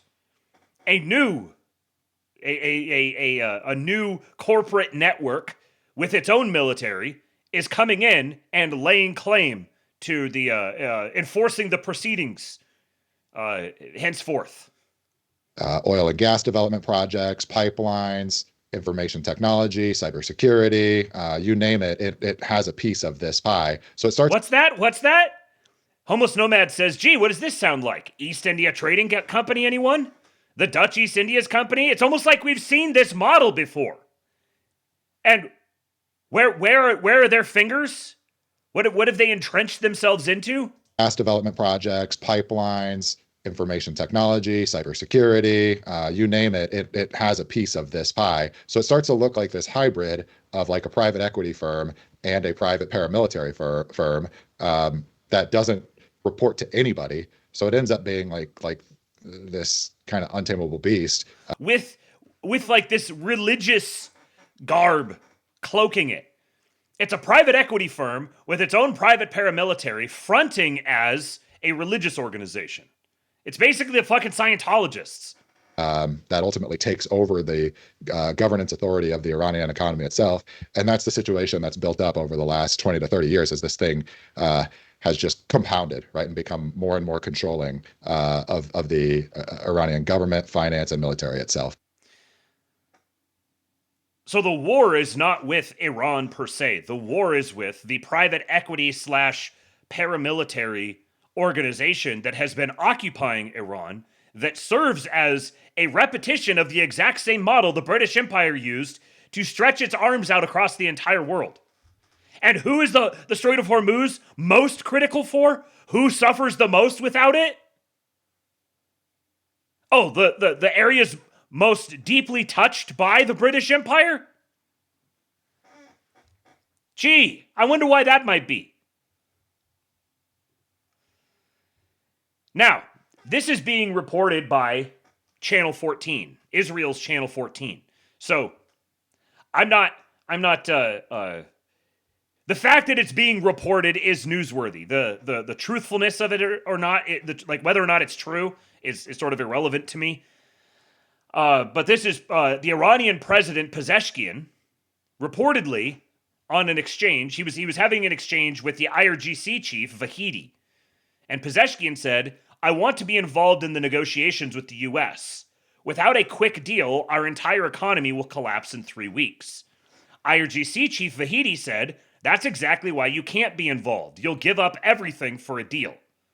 After the call ended, the report says the Iranian president told his companions he feels like a hostage. "I'm unable to resign. I cannot make my own decisions. All I can do is read from a script I'm given." Channel 14 concludes its report by saying that the IRGC is effectively running the country now. Isn't that interesting? The IRGC is effectively running the country now, as if it wasn't before. So either this is true, and it squares exactly with essentially you've got the civilian government saying, let's negotiate an end to this, and the IRGC chief being like, "No, I'm going to hold you hostage, and we're all going to like suicide bomb America together or something." So it's definitely very priors confirming, which should be cause for doubt about its truthiness. But let's say that it's not true. Let's say this is a Jewish psyop. Well, what does Israel want us to believe here? I should say an Israeli psyop. Some of these distinctions actually do matter. But why does Israel want us to believe that there is a split between the civilian government, who wants to negotiate with the United States because their economy is about to collapse, and the IRGC, who are like, "No, we're not. I'm going to hold you hostage"? The question is kind of rhetorical. I think there's a number of different answers that could be had for it, but I think that's how I'm thinking about it. I think that's how you should think about it as well. So, actually some decent commentary here on the Iranian situation from Mr. Fuentes, and it seems like he's kind of doing this thing again, you know? He goes out for a while, he's really super anti-Trump in the most melodramatic terms imaginable, and then he'll kind of veer, and he'll come back, right? As soon as it becomes really cool to just be anti-Trump, then he's like, right back in, veers away from his audience again, and comes back into where he starts doing the patriotism thing, and more like, yeah, nobody fuck with us. You're kidding yourself if you think that this is not intentional. Asuka Groiper says, Nick uses his high IQ to explain why Trump is targeting Karg Island and why it is such an important military target. Simultaneously, Trump has to plan a ground invasion to gain leverage over Iran while not upsetting the world markets. Interesting. So now we're starting to get a little bit of realpolitik commentary from Mr. Nicholas J. Fuentes. Oh, wow. That's pretty good. Well, you must be a high IQ person. So it seems that Trump is trying to circumscribe how he's going to approach energy. He's finding a third way. And the third way appears to be not destroying Iran's energy infrastructure, but taking control over it. And so he's fixated on this small island called Karg Island. Wait. Trump is pursuing a third way? That revolves around taking control of the energy production? Who could have foreseen such a thing? As you know, in the Persian Gulf. And although the oil is extracted and refined on the coastline of Iran's mainland, the actual oil is pumped out via pipeline to the island, 95% of it, where it is then loaded onto a ship and then exported. And so that seems to be the critical choke point for Iran's entire energy industry, which accounts for half of its exports. 95% of the oil, and the oil is 50% of Iran's exports. So Trump believes that he doesn't necessarily have to destroy Iran's energy infrastructure. If he can seize control over it, he can take it hostage and then use that as a counterweight to how Iran has closed the Strait of Hormuz. So to that end, 2 weeks ago, he bombed Karg Island, bombed its military assets. So just to pause here for a second, if you zoom out and you're trying to evaluate, you know, is this a misstep? Is this a mistake? Are they getting dangerously close to getting deeply entangled in a quagmire in the Middle East again? Trump betrayed us again!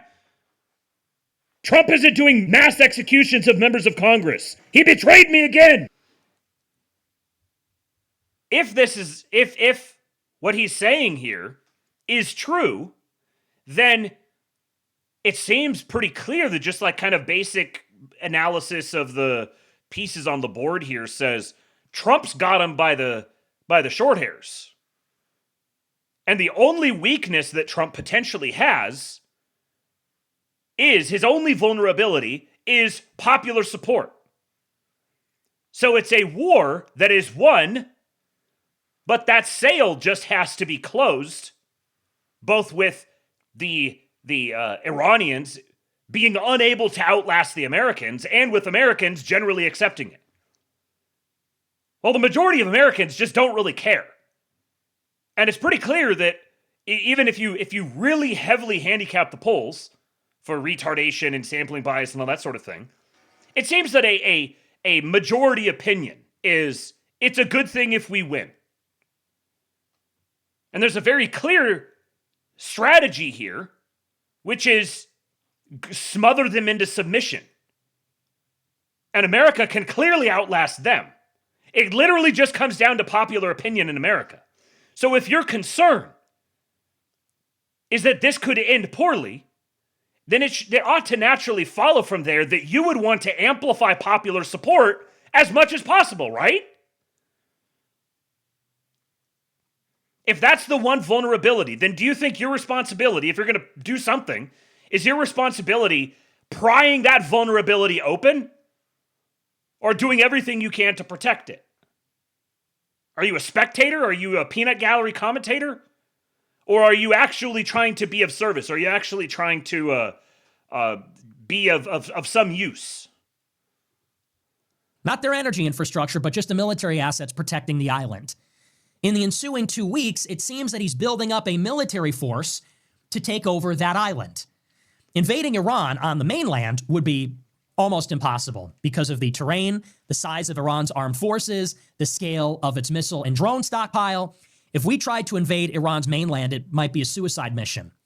But if we can target this 8 square mile island, if we can use air power and electronic warfare and other means to shut down that island, shut down that zone, and put a military presence on it, then we can seize control of Iran's energy infrastructure without destroying it. We can say that that is a decisive victory. We can call that a tactical objective. That gives us the morale. That gives us, you could say, the political capital to leave the war with dignity, and it's a huge bargaining chip that we can use to extract concessions. We will release your oil if you release ours. If you release the Strait of Hormuz, we will release Karg Island back to you. Now, this, of course, there's a pause screen for you. This, of course, presumes that Iran is holding the Strait of Hormuz hostage. And this is like, it's like Schrodinger's Strait. There's ships that are passing through it. It's not closed. And Iran doesn't have the capacity to keep it closed.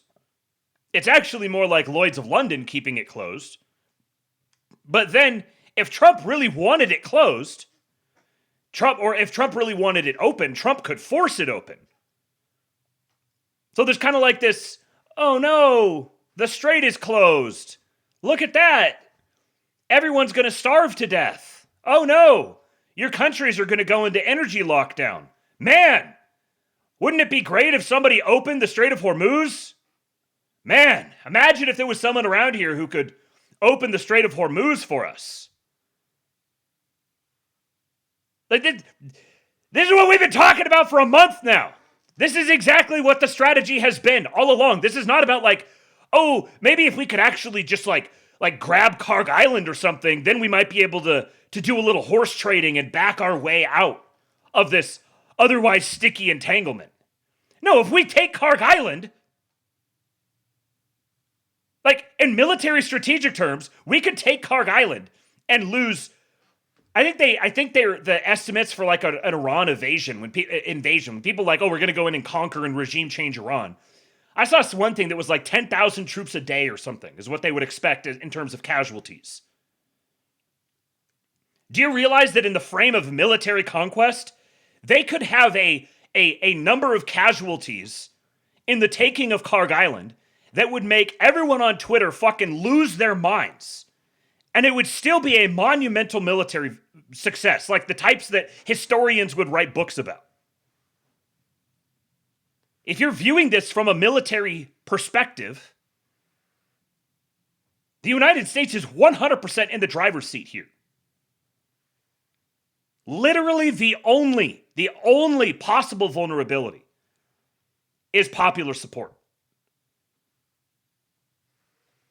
Which is very ironic. That seems to be the play. Now, in the meantime, the United States does not want Iran to know that this is coming, that this is happening, and maybe more importantly, Trump does not want. I like how it's like, oh, we've deciphered the secret, the secret agenda here. The secret agenda is they're trying to like, ooh, look over here. Don't look at Clark Island.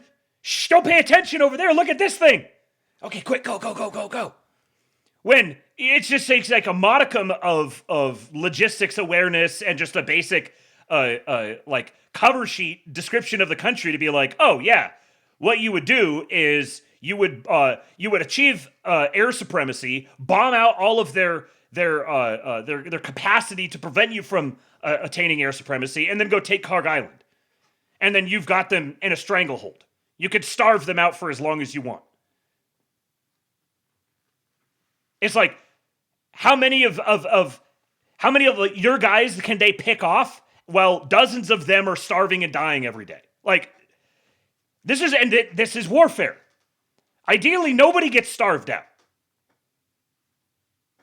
But you can see who's ever has operational control on the ground in Iran, if there is someone, that person either needs to rally everyone else around behind him, or there needs to be some sort of a consensus attained.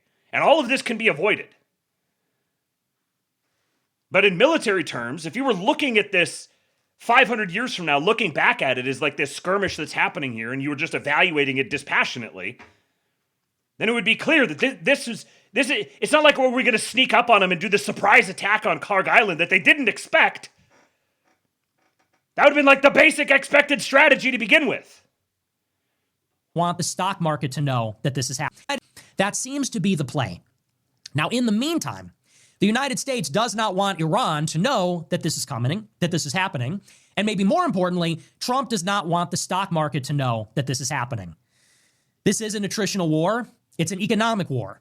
And part of the economic war, it's not just about the actual scarcity of the commodities involved, which is oil, natural gas, fertilizer, aluminum, other things. It's also about perception. And so the demand for these commodities and how they value them in the present is dependent upon how people perceive the flow of the conflict. If they think the war is going to go on for a long time, and if they think this energy crunch is not going to end anytime soon, it makes the economic problems much more acute right now. If they think, however, that everything is going according to plan, and the war is going to be over any day, and that there's going to be an influx of oil next week or in 2 weeks, then without all the panic, it makes the economic problems less severe. So it seems that simultaneously, Trump is preparing the way for a major escalation in the conflict, an actual ground invasion, not of Iran's mainland, but of its islands. It's a huge risk, major gamble. There's a big risk of American lives. And it seems that that might be the only way out. That might be threading the needle between a disgraceful retreat, which gives Iran a strategic victory, and an unacceptable escalation. At the same time that he's preparing for this, he has to reassure the markets that this is not about to happen. Regardless, it's very clear the way he's laid all of this out, it's very clear that Trump controls the operational tempo here with respect to the markets. If Trump wants clarity for the markets, he can provide clarity for the markets. If Trump wants ambiguity for the markets, he can provide ambiguity for the markets. If Trump wants to escalate against Iran, Trump can escalate against Iran. If Trump wants to de-escalate, Trump can de-escalate. Nobody else has any more control over this situation right now than Donald Trump. So if the situation is where it is, it follows naturally that it's because Trump wants it to be where it is. Now, maybe it's bad that he does. I'm not saying it naturally follows that it's good that it is where it is, but I'm just like reasoning through this.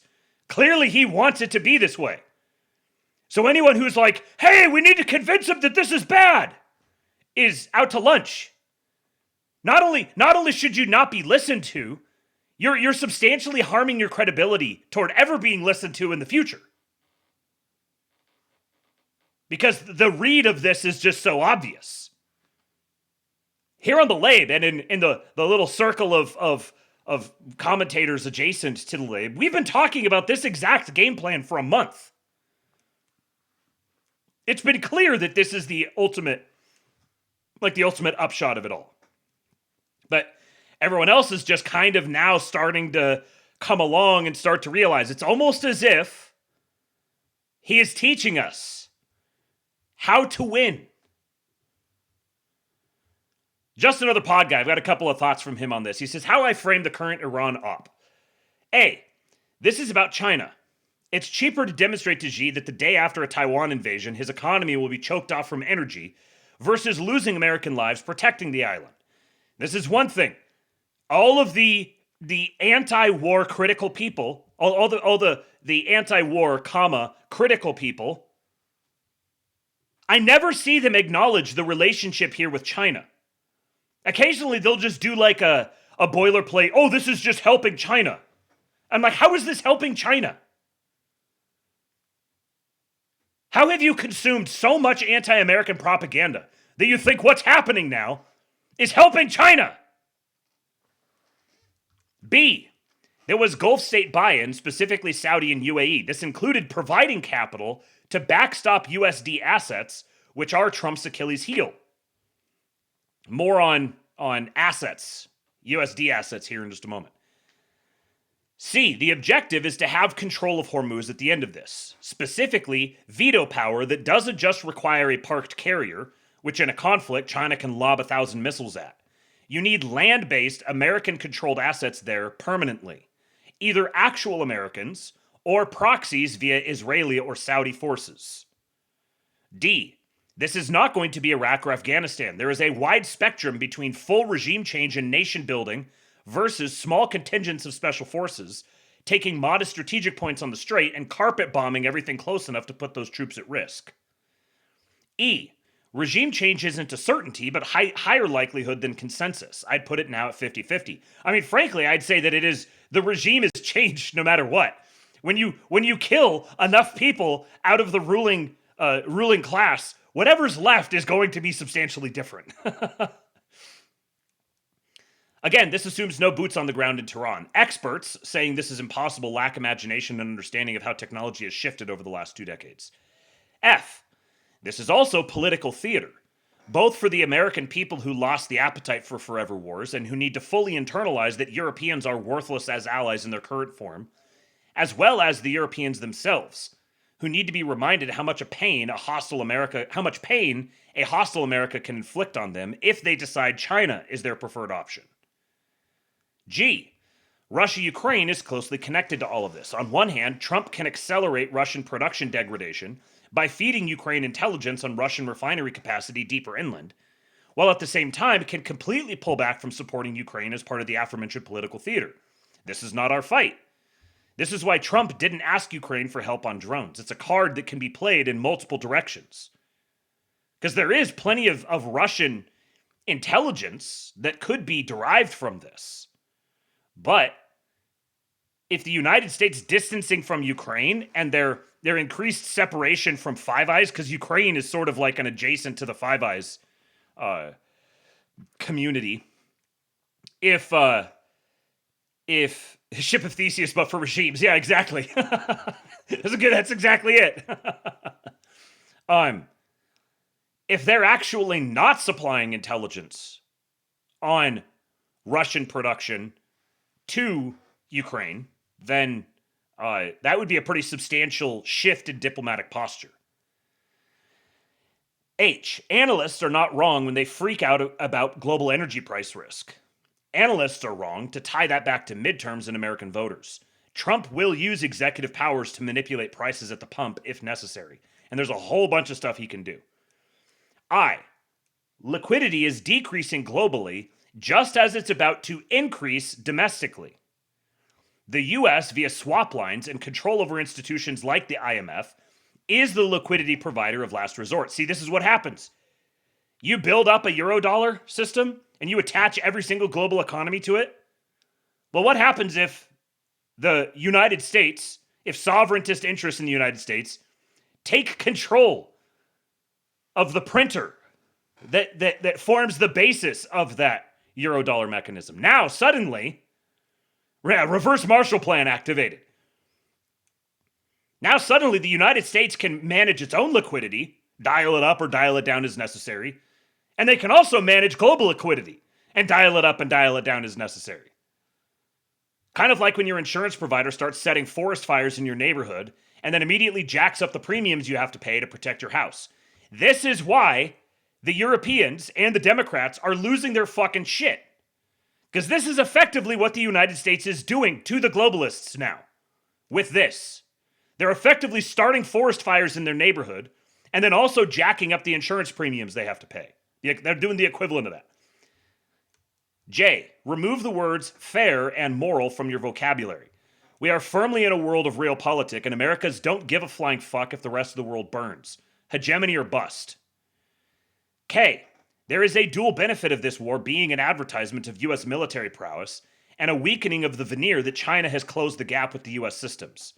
This impacts how countries will act in the coming days and which sphere they opt into. L, Trump's tolerance for dead American soldiers is higher than you think. Trump's tolerance for lower stocks is higher than you think. Doesn't mean he won't take steps to mitigate both. You don't fight for hegemony without being certain you can handle punches to the face. M, terror attacks on the U.S. will be the final step for Iran before regime change. It's higher probability than consensus thinks, but it's also not a certainty, because Americans are bloodthirsty when the homeland is touched, and it's a door you can't walk back out of. European and UAE terror attacks likely come first. And N, boys in the chat, N, this operation has gone better than any reasonable analyst would have predicted. Panicans are starting from the premise that every person in Washington is retarded, and Trump walked into a trap with the assumption that not a single barrel of oil would be lost or soldier scratched. Retardation. And then he also says, the longer oil prices stay elevated, the more valuable liquidity becomes. Because with that, the increased oil prices makes everything else more expensive, which means you need to liquidate certain holdings so that you can absorb those new expenses. Don't forget who provides swap lines. Besant is going to be the Grim Reaper with a big fat get fucked button on his desk. It's called manufacturing leverage. Who wants to play a game of poker? Not chess. Americans don't play chess. If you're one of the Loangooners, you know what I'm talking about. Americans play poker. We play Texas Hold'em.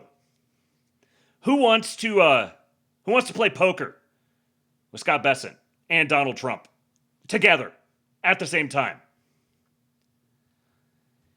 And then I think this is the last one from Just Another Pod Guy. He said, I started off a year ago saying Trump's tolerance for equity price moves is higher than people think, but he'll still take mitigating steps when possible to avoid breakage. Just talking about these, in the middle of the conversation, talked about the stock market. Zoom out a little. This entire episode has firmly indebted MBS and the larger Gulf states to Trump, who clearly had buy-in from them before acting. This would be MBS from Saudi Arabia. Which means they can manipulate fund flows to offset any breakage. They committed trillions of capital and likely benefit from higher energy prices from a revenue standpoint, even if volume is down. So far, SOFR!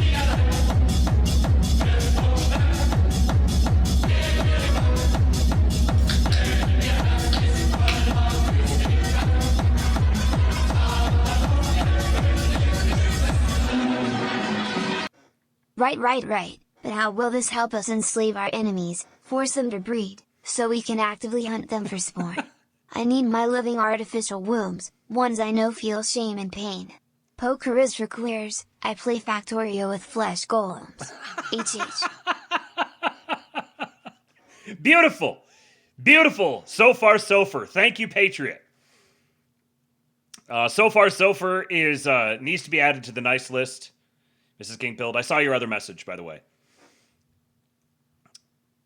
Okay, so So the Gulf states committed trillions of capital and likely benefit from higher energy prices from a revenue standpoint, even if volume is down. Hessian! Look at my president's moves! Donald Green's. Pocket aces. Yeah, baby! Pocket rockets! I got a pocket rocket for you. Thank you, Hessian Beard. Appreciate you. The $47 tip. You were a patriot, sir. That puts us at $115 short of the goal for tonight. Is somebody going to make some money? Forum.kingpill.com. Make sure you're signed up over there. And you might be able to do a little math here and think, maybe if you win, could you actually make money so you contribute toward the goal, but then you actually make it back? A number of people have done that. So if SPX is down, Saudi and JP sell gold, buy equities. Obviously, it would be less simplistic, and this is just one of many potential levers, but the point is, if you were the administration, the incentive is to push pain away from American voters and towards the Europeans as an expensive lesson in the cost of being bad partners. Remember, my starting point is that this is all pre-positioning toward playing hardball with China. And as the world is now, Europe has not reached the point where they are sufficiently submissive to the degree where they would enforce transshipment clause versus China when told to. So if this is all ultimately geared toward a sort of mutual détente with China, where we're not going to have a war, but we're going to agree that we have our competitive domains, and you need Europe on side for that, then you may need to inflict some pain on Europe to bring them on side. If you believe there is a China end goal, then the tolerance for pain is higher, and yet the need to win midterms is also higher. A seeming contradiction until you internalize the notion that if sufficiently motivated, the admin can take steps to disconnect usual economic and geopolitical transmission mechanisms, like the global oil price versus US gas prices. These aren't normal times, and therefore extraordinary measures will be taken. And if you say times aren't sufficiently abnormal, Trump will say bet and pull another vol-introducing side quest until he gets what he wants. That's the thing, is Trump thrives in chaos, and so people think that he is an erratic, chaotic person. When in actuality, he's incredibly consistent. You might call him the most consistent motherfucker you've ever seen. He's remarkably consistent. He just runs the same playbook over and over and over and over and over and over and over. And people always react to him exactly the same way, over and over and over and over and over. He's incredibly consistent. But his stomach for risk-taking. That's one of the things Scott Bessent said after he was in the administration for a little bit. He was like, I knew that the man liked to take risks, but I had no idea just how much of an appetite for risk he has. And, things just keep working out. Now, this may not have shown up on your For You page, so you may not know about it. But that's why you listen to the Late, because it did show up on my For You page. Did you know that Trump is building more border wall than at any point in history under any administration? Listen to this from Walter Whitepill, a powerful mutual in the timeline, says, consistent pattern you'll see from now to 2028. Trump wades into controversial subject/policy, creates maximum fallout on himself among people who already hate him. Vance and others are elsewhere doing impactful work and politely nodding. For example, right now Trump is prosecuting a trifling military affair in the Middle East, while Vance builds what is essentially a purpose-built internal governmental tech company to root out waste and fraud and abuse. The white man is back, baby! The white man is Billy back! Wiggler! The $50! And he doesn't say anything. Thank you, Mr. Wiggler. Sir Wiggler. Let's give you guys something. How about one of these? Your defeat will be certain, your demise will be final, and your downfall will be total and complete. You want to kill the Jews? I am your voice. The only acceptable political theory is complete undying loyalty to Donald Trump. Adolf Wiggler. Sluttermilk says, yeah, but I don't see all this work happening, so it's not happening. I lack object permanence. Isn't that a shame? Imagine that. Couldn't it be me? Right now, Trump is prosecuting a trifling military affair in the Middle East, while Vance builds what is essentially a purpose-built internal governmental tech company to root out waste and fraud and abuse, overlapping fixing immigration and massive defrauding of our taxpayers, saving untold billions and dismantling the system that is subsidizing the destruction of the country. Meanwhile, there are things you don't hear about unless you intentionally step out of the torrent of current things. You know, we've talked about how it used to be there was like the fake news, and then you'd have to go to the timeline, you'd have to listen to the Patriot commentary. It's so far again!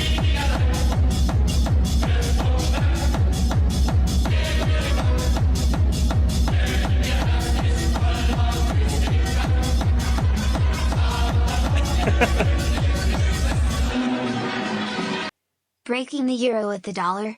Is Buck breaking the euro pores? Yes! That sounds crazy. Some might say Trump has a special interest in being incredibly consistent. A singular, unpopular, almost asocial obsession with map painting and big numbers. My president has a very special brand of autism. He loves painting. He has his own special way of painting. Thank you so far. You remember how we've talked about this changing dynamic? Well, where suddenly now, if you want to hear what the administration's actually doing, just go to the mainstream outlets because they're crying about it constantly. Well, did you know we're currently building more border wall than at any point in history under any administration? That's not propaganda from the administration. That's alarmist reporting from the Washington Post. Yet, what do you hear about? Iran? In 2028, Trump is retiring. People forget that. He knows it too and is acting accordingly. Many things get buried with the scapegoat. Here you go. President Donald J. Trump just signed an executive order creating the task force to eliminate fraud. Chaired by VP Vance, this task force will crack down on fraud, close loopholes, and make sure benefits go only to eligible Americans. Promises made, promises kept. So, the heir apparent gets to keep his hands clean, so to speak, while Trump does the hard work. Here's the article from the Washington Post. A massive border wall expansion is underway, March 21st, 2026. The aggressive pace of expansion has alarmed advocates who say the construction will destroy pristine country, threaten endangered species, and cut off access to sacred indigenous and archaeological sites. Oh no! The Trump administration is building hundreds of miles of border wall through iconic national parks, public lands, and ecologically sensitive wilderness, empowered by provisions in the One Big Beautiful Bill that provided $46.5 billion in funding and a 2005 law that waived dozens of environmental rules for border security projects. Remember in Trump's first term? When it was like, oh, I got to get funding for the wall. Trump can't even get the wall built. Well, now we're building a second wall. $46.5 billion in funding. And people don't, whatever.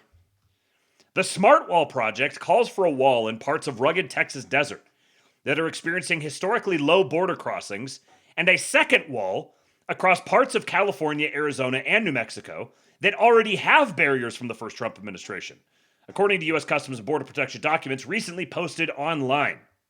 So, new floating barriers down here. Then you've got new sensors through this area. Then you've got new wall going in here. And then there's a new secondary wall going in all over here.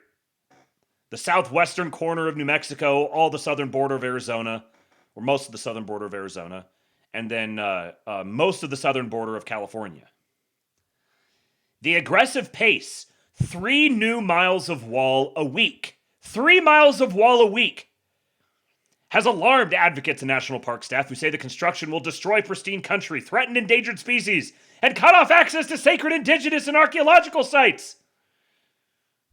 Don't care, build more.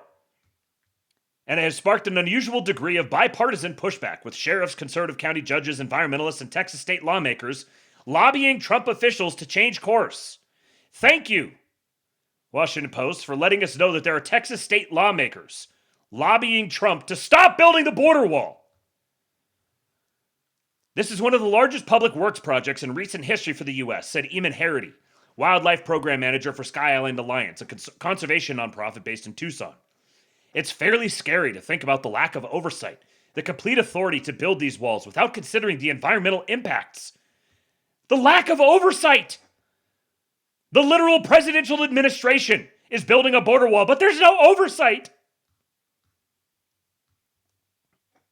Like literally the only time that the Washington Post will ever post Kino.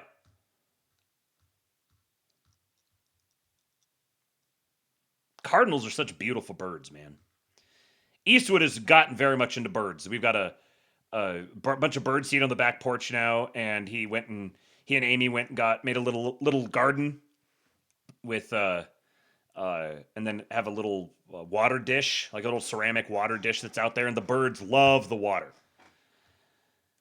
The Department of Homeland Security has issued waivers under the 2005 Real ID Act, allowing the department to disregard the wall's impact on plants and animals normally protected by the Endangered Species Act. The project is exempted from the National Environmental Policy Act, a sweeping law that mandates an extensive review of federal action's potential impacts and public consultation that can take years. This shit is why we could never build anything. And now our Trump administration is saying, fuck your environmental regulations, we're building our wall. Sorting through complicated legal and property ownership issues slowed down border wall construction in Texas during the first Trump administration. But the federal government is now skipping meetings with local officials and landowners and awarding contracts to out-of-state firms. Last month, the Army Corps of Engineers sent packets to Texas landowners along the wall's path, containing maps showing the land they plan to take. The proposed construction could include anything from ground sensors and infrared cameras to 30-foot steel bollards affixed with floodlights and gravel roads for Border Patrol vehicles, and often all of the above. Big Bend National Park has emerged as a political flashpoint in the new expansion, with many landowners and conservationists describing a border wall as an unnecessary encroachment from big government, seizing one of the last vestiges of unspoiled freedom and frontier. Yeah, sorry, small government cucks. We're going to have a border wall. On a recent afternoon, Charlie Engel, 59, who runs ecotourism canoe trips, pointed to the expanse of dinosaur-age limestone canyons carved by the jade-colored waters of the Rio Grande, stretching beyond his home near Redford, Texas. Sofer! We need to add a chipping station at the legal crossing points. Not only will we know where a ton of nons actually end up, but those without it will be known as illegal.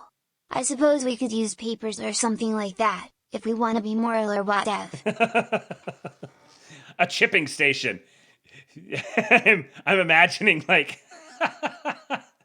I don't know why, but I was thinking of the like a hole punch that goes through your ear and you just get your ear pierced. So we don't. But I guess you would have to like install a special thing in there to hold it. Maybe you just hole punch them and you put the chip in them as well. This was where I planned on finishing my life, Engel said. Now I may lose my business, my home, and my way of life. I guess I have to start over? Building a physical wall along the 1,954 miles of land that divides the United States and Mexico has long been a pillar of President Donald Trump's border security agenda. But during his first term, federal officials devoted most of their time and resources to replacing close to 500 miles of existing infrastructure, largely on federal land that attracted a large number of border crossers. In all, only about 80 miles of new barrier were installed. Federal officials raised, RAZED, like tore down, smaller barriers in environmentally sensitive locations like Arizona's Organ Pipe Cactus National Monument and Cabeza Prieta National Wildlife Refuge, and put in 30-foot tall steel border wall instead. Human smugglers and migrants sawed through it, climbed over it, or on occasion fell from it. President Joe Biden said he would not build another foot of wall, even as illegal border crossings surged to record levels. He literally said, we will not build another foot. Literally said, we will not prevent illegals from entering the country. But his administration said it was legally obligated to use the appropriated funds to finish work on 20 miles of wall in South Texas, fill in gaps elsewhere, and repair concrete levees supporting the slats. Now, despite illegal crossings dropping to historic lows, DHS and the War Department plan to construct more than 1,350 miles of new border wall in the Southwest, according to a post-analysis of CBP data. In addition to more than 750 miles of primary wall and roughly 600 miles of secondary wall, CBP is planning for more than 500 miles of water barriers, such as buoys, the data shows. Cameras, lights, and other surveillance technology would complement the physical barriers in many places, with some areas without walls covered by sensors. The Trump administration has issued at least $22 billion in contracts to construction crews. This border wall actually makes every single agent more effective, said CBP Commissioner Rodney Scott during a February news conference. Every investment we make in infrastructure and technology across all of CBP lets the actual agent, the human being, do things that only the human being can do. Billy Bartko hangs up posters opposing the border wall outside his far-flung outdoor center gift shop in Terlingua, Texas. The new wall would include physical barriers along 62 miles of Arizona tribal lands and up to 175 miles in Texas's Big Bend region. Critics say the secondary wall would create a no man's land between the two segments that will exacerbate dangers. Hopefully! Border residents say that in regions as remote as the Big Bend, maintaining roads for agents, greater broadband access, and other technology can enhance border security better than a wall. We're killing a gnat with a sledgehammer and wasting a colossal amount of money, said Republican Brewster County Judge Greg Hennington. Federal human cattle tiger. The Cowboys are making a real comeback. Yeah, baby! I hear that Malia rings are making a comeback. With those 5 feet 4 inches Guatemalans coming by, we have the makings of an absolute glut of twinks for Besson and company. It all comes out in the end. And there's people who suggest there isn't a plan. Are you kidding me?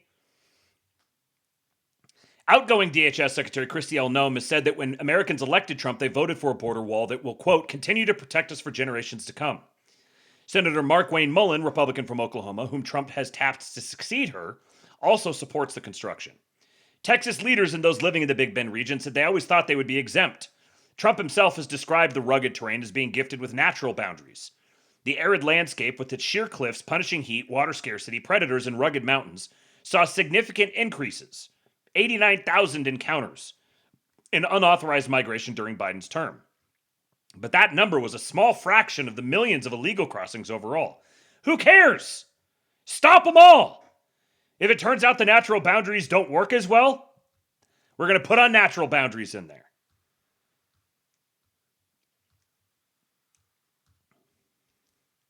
Do people cross here? Yes, said Terrell County Sheriff Thaddeus Cleveland, a former Border Patrol agent, who joined 4 other regional sheriffs last week in opposing a border wall through the Big Bend National and State Parks, which at 800,000 and 300,000 acres respectively span a territory nearly the size of the state of Delaware. We have national parks the size of the state of Delaware in Texas. But they have a 3 to 4 to 5 day walk often to get to the highway to get picked up. Don't care. Build the wall. Brewster County Sheriff Ronnie Dodson, whose jurisdiction includes Big Bend National Park, said exhausted border crossers often hail his truck in need of rescue after getting lost or running out of water. Dodson said GPS-enabled drones, surveillance beacons, or improved broadband could help secure the border better than any wall ever could.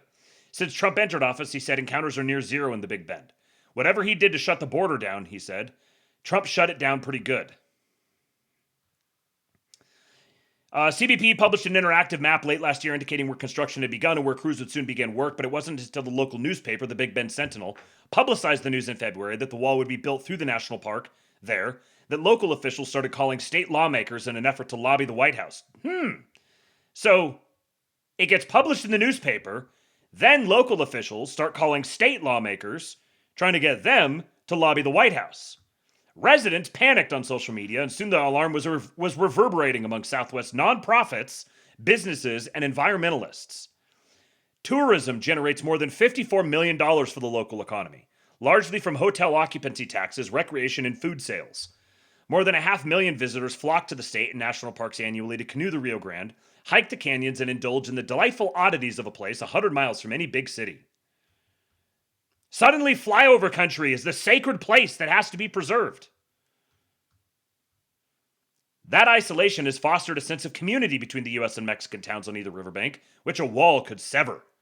For $5, park tourists are ferried by boat across the Rio Grande to a pen of burros waiting to carry them into Boquillas for another $15 to eat tacos, buy souvenirs, and drink Mexican beer.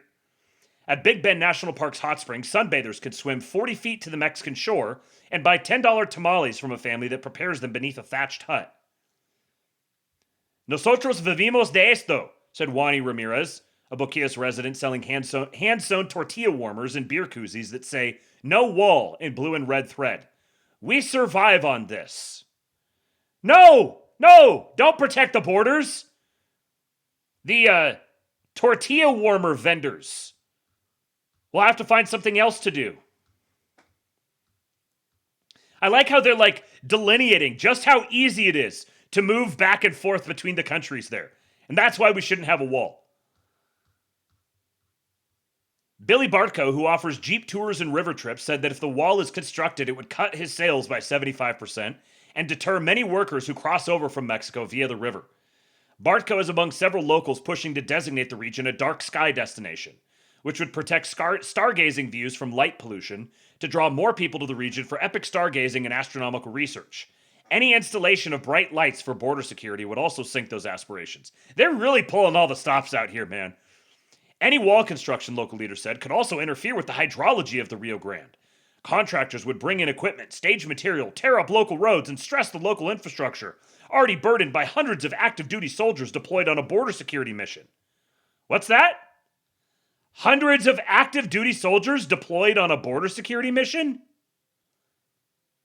Weird. That didn't make it onto my For You page. We're standing on the brink of oblivion, said John Kennedy, who serves as the economic development chief for the majority Hispanic city of Presidio and has sought to discuss the border wall plan with state and federal leaders.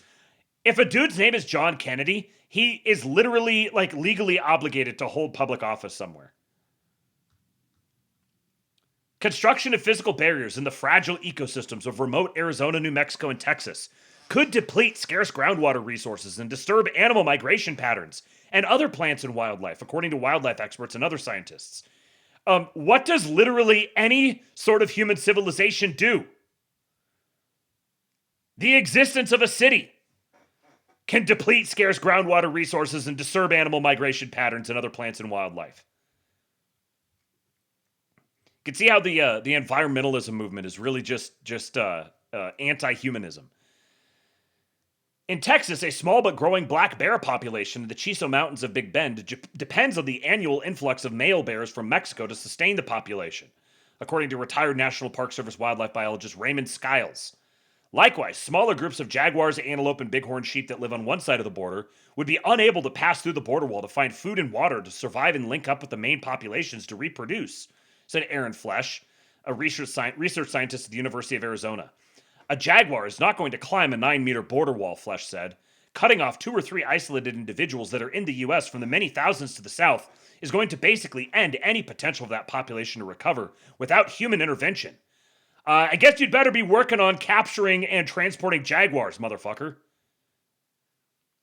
Crews have already drilled wells with capacity to pump more than 1 million gallons of water per day to support construction of one section of wall near Tucson. LED lights, which are described in CBP project documents for a 222-mile section of border, could disorient animals like bats, birds, and insects, said Harity, the Arizona conservationist. All of these reasons why you can't have a country. The DHS waivers allow the wall to be built without first studying and minimizing these environmental harms, as is normally required. The Secretary's waiver minimizes the risk of project delays and, in turn, puts DHS in a better position to continue to progress towards a secure southern border, the CBP website says.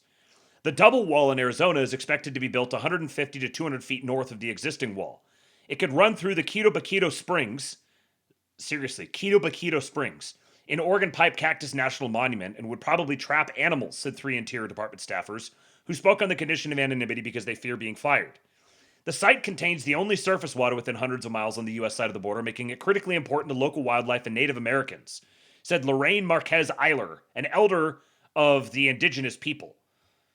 Native American. One thing about Indian writing is that I don't even know why they anglicize it, because it never actually is pronounced the way any of the letters are actually pronounced when they're put together like this. Native Americans have used the springs for thousands of years, living there intermittently. Gee! But the tortilla tortas. Think about my ethnic food access. Imagine if I couldn't go and eat stuff in a different place? Fuck them bears, they should find some proper American black bears. I feel they want bears from Mexico in more than one sense. So true! So true! Man, think of the tortilla tortas. You got all the Redditors all excited. 3 Interior employees said they fear the second wall will make it even more difficult to fight stinknet, a foul-smelling invasive plant with yellow ball-shaped flowers. They're just coming up with everything they can possibly think of. In the neighboring Cabeza Prieta National Wildlife Refuge, the structure would also run through an indigenous gravesite and an intaglio, a ground etching thought to look like a fish that was probably used for ceremonies more than 1,000 years ago. When we're approaching America's 250th birthday this year, said Carrie Dupuy, Texas Regional Director for the National Parks Conservation Association, what does it mean to take care of the places that we said we were going to protect? You mean like the fucking country? Anyways, it continues. But you guys get the point. I don't know why I scroll all the way back up. Just habit. A couple of tweets here that have something in common. From Scott Greer. He said, there's no group more willing to embrace foreign propaganda, whether from Israel, Iran, China, or Russia, than self-described American nationalists. Isn't that strange? Why is that? Why is it that self-described American nationalists are so eager to believe anything said by foreign governments? Just uncritically just take it at face value. Well, I think there's a connection here that we can make. This is from Dandolf. He says, the reason I say libertarianism is indistinguishable from treason is because of the first principles of the theology. Yes, it's a religion. And I'll make the connection between libertarianism and American nationalism in just a moment. Because their nexus principle is self-ownership, the state becomes inherently immoral. They espouse this with taxation is theft. This means the state becomes axiomatically immoral and an enemy of the individual, which is their highest purpose. Similar to liberals, they do it slightly differently. So when your axiomatic political principle is that the government is the root of all evil and bad things in your life, any enemy to that becomes an ally, which is why you see them soy-jacking and supporting communist theocracies, socialist hellholes that are our sworn enemies, because to them, they have a mutual enemy, which is their own government. And here's where I'll say, American nationalists, by and large, are either present or former libertarians. And the reason that they are nationalists is not because of some sort of like desire for or respect for nationalism per se, but because they perceive Americanism as globalism.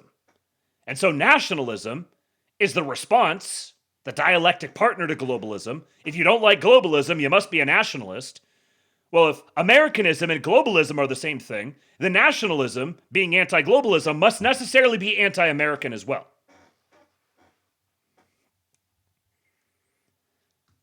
Because they exalt the individual as the highest purpose, they sever all capacity for tribal bonds, loyalties, or tribal impositions on them. They see themselves as exempt from the tribe, and the tribe having no or negative value, as a tribal structure infringes on their theological exaltation of the individual over the group. Thus, in practice, it becomes indistinguishable from treason, as they support every enemy and will lobby against the winning of any conflict and intertribal conflict, fear-mongering the worst part of our base nature to do so. And I think you can see this. I'm not gonna say that every person who might be described as a doomer is operating from this perspective, but I think there's a huge overlap between doomers and libertarians, or like people who were once libertarians, but then they sort of wised up and became more right-wing and decided that they're nationalists. But they're operating from the perspective that I was describing, where nationalism is really just an opposition to globalism. And globalism they see as the ideology of the American ruling class. They see it as the characteristic of the American empire, because they buy this idea that we've been living in the American empire and that the American empire is crumbling. So their nationalism actually sort of counterintuitively becomes anti-Americanism. And then you see them trying to manifest bad things for America. We need to vote for Democrats. Trump needs to just accept his losses and withdraw from Iran. Trump needs to bend the knee to China Trump just needs to recognize that China is going to be an equal power and just submit to them.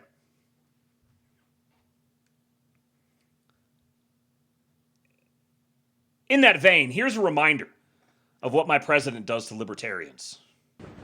I think really there's a sophomoric quality that is entertaining about Mr. Trump, but I am worried. I'm very concerned about having him in charge of the nuclear weapons because I think his response, his visceral response to attack people on their appearance, short, tall, fat, ugly, my goodness, that happened in junior high. Are we not way above that? And would we not all be worried to have someone like that in charge of the nuclear arsenal? Mr. Trump.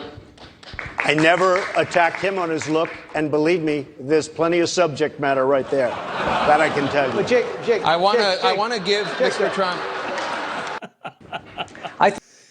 Oh, Rand. The people will ultimately remember you with some fondness because you were graced with the attention of the great Don. It is a great blessing to be mogged by the Donald. All right, now. I've been excited for this. How many of you guys are familiar with Gerbert Johnson?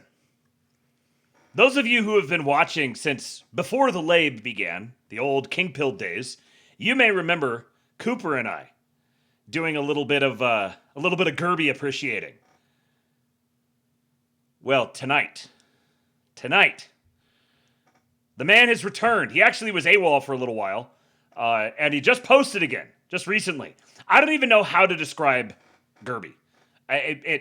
He's Gerbert Johnson. Like he's got his own thing. One of the most powerful of the Zoomerwaffen. He has two channels. He has Gerbert Johnson, and then he has this one, which is Gerbert's Void. Gerbert's Void is typically where he does more just kind of like monologue things like the one I'm going to play for you tonight. Gerbert Johnson, his main channel, is... all I can say is just go watch some videos. You'll get it. You'll understand it. It is as Zoomer as it comes. But also go and read his comment section. The dudes who watch Gerbert Johnson are entirely our guys. He comes from came from like the sort of the red pill / incel / MGTOW sort of world, and has sort of came up through that, but then he's like rejected it, and he's made a lot of content criticizing it. He's young. I think he's like 22. It's insane to me that this nigga's as young as he is, and as wise and perceptive as he is. Nigga named Gerby. He just posted this video for the first time in several months, entitled, "You Couldn't Keep a Job If You Wanted to. Take Risk." Without further ado, I introduce to you Gerby. Gerby. He's a man of incredible skill. Two racist girls trying to get me head, call that Clash of Clans. I got $48 in my wallet, bitch, I'm the man. That hoe neglected her father, started an OnlyFans. I'm beginning to think blowing up the towers was all part of the plan. These bras think they're so important, really they're just particles of sand. Gerby. Guess who's back? What does it mean to be a goyim? What does it really mean to be a goyim? I know the official definition. It's something that we... Krosky's a total Gerbert. Toot ooze, no life fam. Slime's a dusty man's, dim yalgum don't step to, they step away. Those are definitely some words. I do know the tutu's the word fam. I met some dudes from Toronto when I was in DC. And they walked past us and they said, tutu's the word fam. And we were like, what the fuck does that mean? We had to look it up. Tutu's the word fam. You don't want to speed it up? I'll slow it down. I'd rather have it slowed down. Gerby's a special one. You can't listen to Gerby fast. You got to listen to Gerby nice and slow. I myself being Sephardic, it's something that we call the Gentile. It means nations or something like that in Hebrew. But what does it really mean to be goyim? This is the question we're asking today. You're a young man today. You're looking for work. You're seeing a pretty tough job market. There's many reasons for this. automation, immigration, the demographics of our population. Shouty Building 7, she went down on me with no explanation. It's like everything's so saturated. You gotta have all these credentials just to get in apply for some entry-level position, and you're not even able to barely survive off of that salary. It's a humiliation ritual. You're going on LinkedIn. Honestly, and I would never call for violence, but the fact that LinkedIn hasn't been the headquarters hasn't been a target of some form of domestic terrorism or public shooting is a little bit shocking to me. How has that not happened yet? I'm positively flummoxed that somebody hasn't walked in there with an automatic rifle. I've come to the conclusion that I might rather die than use LinkedIn. And that's not even a joke. LinkedIn is so abjectly terrifying. It's one of the most harrowing experiences going, like the type of motivational posts are on there. It's fucking strange and bizarre and freaky. It's one of the most harrowing things ever going on LinkedIn. And I watched the towers fall. I was there. Biblical scholars are agreeing a LinkedIn account may actually be the mark of the beast. No, I'm pretty sure he's not actually Jewish. I think the Sephardic thing is what we in the industry call a joke. Referenced in the book of Revelation, in the New Testament of the Holy Bible. This shit's getting serious, man. You're looking for a job. You're looking for an occupation so you can survive. There's so many people on there. It's like every little place gets so many applications. And who's in charge of filtering this shit? Oh, a witch? A witch from hell? That's actually if you're lucky, because there's a bunch of fake listings. There's a good chance you're just sending your personal information over to Mr. Patel. And it's rampant on there and it's actually like a dating app. There's all these fake accounts. And also on the other side, it's women with dillions of applications that just go, no, no, no. You may have seen this data that came out not too long ago. Young male college grads are now jobless at the same rate as non-graduates. And for women, graduates, the job market's getting a little better. For men, it's like pretty bad. And the main explanation provided for this, which is true, is that women are they're pursuing healthcare related careers, namely nursing. And because we have such an aging population, a lot of our economy is just taking care of the massive boomer demographic. So all these women that are going into these careers, they have a very stable job. And that's true. That's very true. That's where the economy's at. It's just taking care of boomers. It's not like there's actually something productive or innovative going on. Unless you're trying to break into this very insular group of people working on AI, which you got to understand from the perspective of a sort of nationless elite. It doesn't really matter the quality of the labor if they can make up for it in sheer quantity. And that's what you could do in these other places of the world where there's just dillions and trillions and zillions of people that you could just put here. Doesn't matter if one guy here is pretty smart, he could do a lot. If you just put like 30 guys and to take his spot, it doesn't really matter. Your bottom line is still the same. We're also seeing that young women earn more than young men in many cities now. And the healthcare thing, I don't think that's all there is to this graph. Because you also have to consider that more women are going to college than men. It's like a 60-40 split, which is already a lot. The graduation rates are even more skewed, closer to 70-30. More women go to college and a higher portion of them graduate. So quite a few more young women are graduating college than young men. You'd think more of their sort of career options would be more saturated. It's not the case. And it's not like all of them are going to pursue healthcare.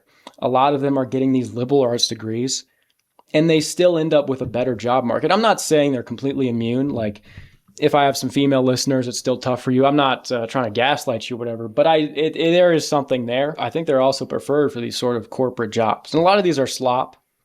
I'm not going to go on about how the economy's fake. I've already done that hundreds of times.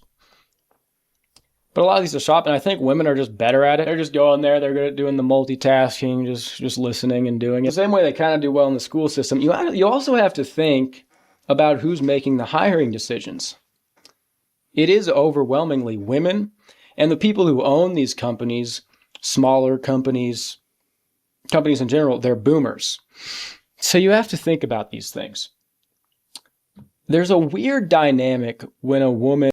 Custodester says wiggle with some motion. Gerby has redefined motion. Every single one of his episodes starts with him redefining the rap game, as he did on this one. He has bars. Smaller and there's always a reference to 9/11. These companies in general, they're boomers. So you have to think about these things. There's a weird dynamic when you have to present yourself in front of a woman and she gets to decide your livelihood. There might be something psychological where she just wants to fuck you over. I'm not saying that's the case. You know, I'm not trying to black pill and like completely shuttify your mind. Like, there's not good meaning HR ladies out there, but fuck, these bitches are insufferable. It's been demonstrated that women have a bit of an in-group preference towards other women, that is. So I think they're more partial to hiring other women. You're a chud. You're a chud presenting yourself like, oh, she's like, fuck you. Also, the boomers who are the bosses of these operations, it's not like they really need maximum productivity. I think they probably just want young women around them. You think that's stupid, or things really are that simple and stupid. The boomers that own all this shit, they're just like, oh, I want to look at young bitches all day. So there's a lot working against you as a young... Just wait till he really gets going. Like, he's laying the groundwork right now, but he's going to get going. Guy trying to get a job now. Especially these cushy jobs, but even a lot of trades. It's pretty bad. So, then you get the job. That's a whole nother can of beans. You may have seen that sort of meme where it's like, is 2003, 2002 or 4 or whatever the worst time to be born? And you got the pandemic. I'm pretty sure he was born in 2004. Worst time to be born. And you got the pandemic, and you got AI, and whatever, job market collapse. Epstein. I love it. I'm actually very happy to be born now. I used to hate it, but now I'm stoked about it. I'm not complaining. I don't think any of this is bad. Not at all. I'll tell you why. It brings me back to my original question. Here we go. What is a goy? What is it really? You see, people learn about this stuff. They go on the internet. They get radicalized. They become chuds. They develop all these beliefs about what happened in history and what's really going on now. And they think that makes them not Goya. It's the classic irony. Oh, I know it really happened in history. I'm not a Goy. You've simply fallen into another trap. What you know or don't know really is of very little consequence. It's a very small factor into what actually makes you a Goy. To be a Goy is to be milked. You're harvested. You're cattle. It doesn't matter what's in your gay little head about what's really going on. It doesn't matter at all. To be a goyim is to be milked. There are many different ways you are harvested, and it's all to a degree. It's all to a scale. No one, maybe very, very select few, are completely free. You see, on an economic level, you have your taxes. You have to pay them. Otherwise, you will probably face consequences, and you're being milked for them. You're being milked for that money. But let's say you don't pay taxes. You move somewhere, or you find some loophole, whatever. If you use the currency, you're also being milked. In almost every country, all the currencies are alchemized. Every dollar is created. They're printed indefinitely. They're taxed on the purchases. The people who print them indefinitely, every time you interact with this system, you use it, you're being milked for their benefit. But it goes beyond economic, the way you're milked. You have to work for something that is printed, that they print indefinitely. I'm convinced that a lot of scarcity is artificial. Still, you have to work and work and work for this currency to be able to support yourself. So you're harvested for your time, your energy, your vital essence. But let's go deeper. Let's get metaphysical. Let's get schizo with it. Yes, Gerby. Go deeper, Gerby. We need you to go deeper. Your vital essence. Let's go deeper. Let's get metaphysical. Let's get schizo with it. I'm not going to apologize for this. You know, it's all part of this online hive mind anyway. It's probably not even that much of a pivot for me to start talking about schizo stuff, and that's what I'm going to do. So you look in the files. Not even all of them are released, but there's some pretty crazy schizo horrendous shit in there. They're out here disemboweling jits. It's strongly indicated, and it can easily just be inferred. The horrendous stuff in there goes beyond blackmail. It's truly sick and evil. It's ritual. Well, what's the reason behind these rituals? Why are they like this? Well, it historically tracks. If you look at the archaeological evidence around monuments towards deities like Baal Hamon, Canaanite deities, Baal is equated with the Roman Saturn. It historically tracks, but the reason behind it, why these rituals are so horrific, they're meant to inflict the maximum amount of terror and negative emotion upon the victim of the ritual. This is done because the deity that the ritual is for feeds on all this energy. It sustains the deity. Presumably, the people conducting the ritual get some sort of reward, some sort of benefit. So in schizo terms, the purpose of the ritual is to generate luch. Luch meaning low vibrational emotional frequencies, coined by Robert Monroe. It's in the Stargate documents. Don't worry about it, kid. Just know that according to these same documents, these entities are everywhere, beyond visibility, always harvesting your luch. No ritual is required. They're just required to really bring them forth, give them extra life. Now, you might think all this is ridiculous and completely schizophrenic. Perhaps. But we can have a little bit of fun. And what there is evidence of, unfortunately, is that you might not believe in this stuff, but extremely powerful people who run all of the systems that run the world and thus control your entire life, they do. The evidence is unfortunately like kind of beyond a shadow of a doubt that they believe. So anyways, all that's to say, you're not just being milked economically for your taxes, for your labor, for your time. No, not a live stream. This is how he does his videos. When this one's over, I'll show you another one from his main channel. That is, you notice there are cuts here. He has lots of editing, lots of cuts. This is what I mean with the Gerby's Void channel is more just kind of straight monologue like this. The other ones are just a whole different thing. I'll show you one when this one's over. Most importantly, you're being milked for your luch. You're being luch farmed. To worry is to pray to the devil. To doom, to blackpill, to become demoralized is peak Goyim behavior. It doesn't matter what you think about douche. I'm going to play this again. This is where I was like, I had to stop what I was doing and just focus on what he was saying. Importantly, you're being milked for your luch. You're being luch farmed. To worry is to pray to the devil. To doom. To worry is to pray to the devil. To blackpill, to become demoralized is peak Goyim behavior. It doesn't matter what you think about 20th century history. It's of absolutely no consequence at all. What is of consequence is you being farmed, siphoned away your luch. If you don't wake up every day and thank God for the opportunity to be alive, goy. If you find yourself commonly using the phrase, it's over, goy. If you loathe being born at a certain time or place and you don't see any rhyme or reason or meaning to why you would be, goy. If you don't seek to control your thoughts and bring about a life that you genuinely want to live, goy. The bloomer propaganda will continue. I talked a little bit about this stuff last year. There's still doomers. There's still people, demoralized propaganda goys in the comments. We can all agree we don't love what's going on right now. It's the Kali Yuga. You're being milked. Hold on a second. Mellon said retard maxing also speaks of this. Then he said retard maxing is luch reductive, and the AI mod blocked it. He replaced the O's in luch with zeros, and the AI mod let it through. The AI mod blocked luch? Hold on a second. A metaphysical term for energetic sustenance produced by living beings, particularly emotional energy generated by humans through experiences like fear, love, or pain. So that is the accepted spelling of it. Loosh. Unbelievable. The AI mod knows. No kidding. Very interesting. We can agree on this, but you have adopted a philosophy of determinism in which you have no providence. So let's get this straight. We agree that you're being siphoned, but you are saying it's over and there's nothing you can do about it.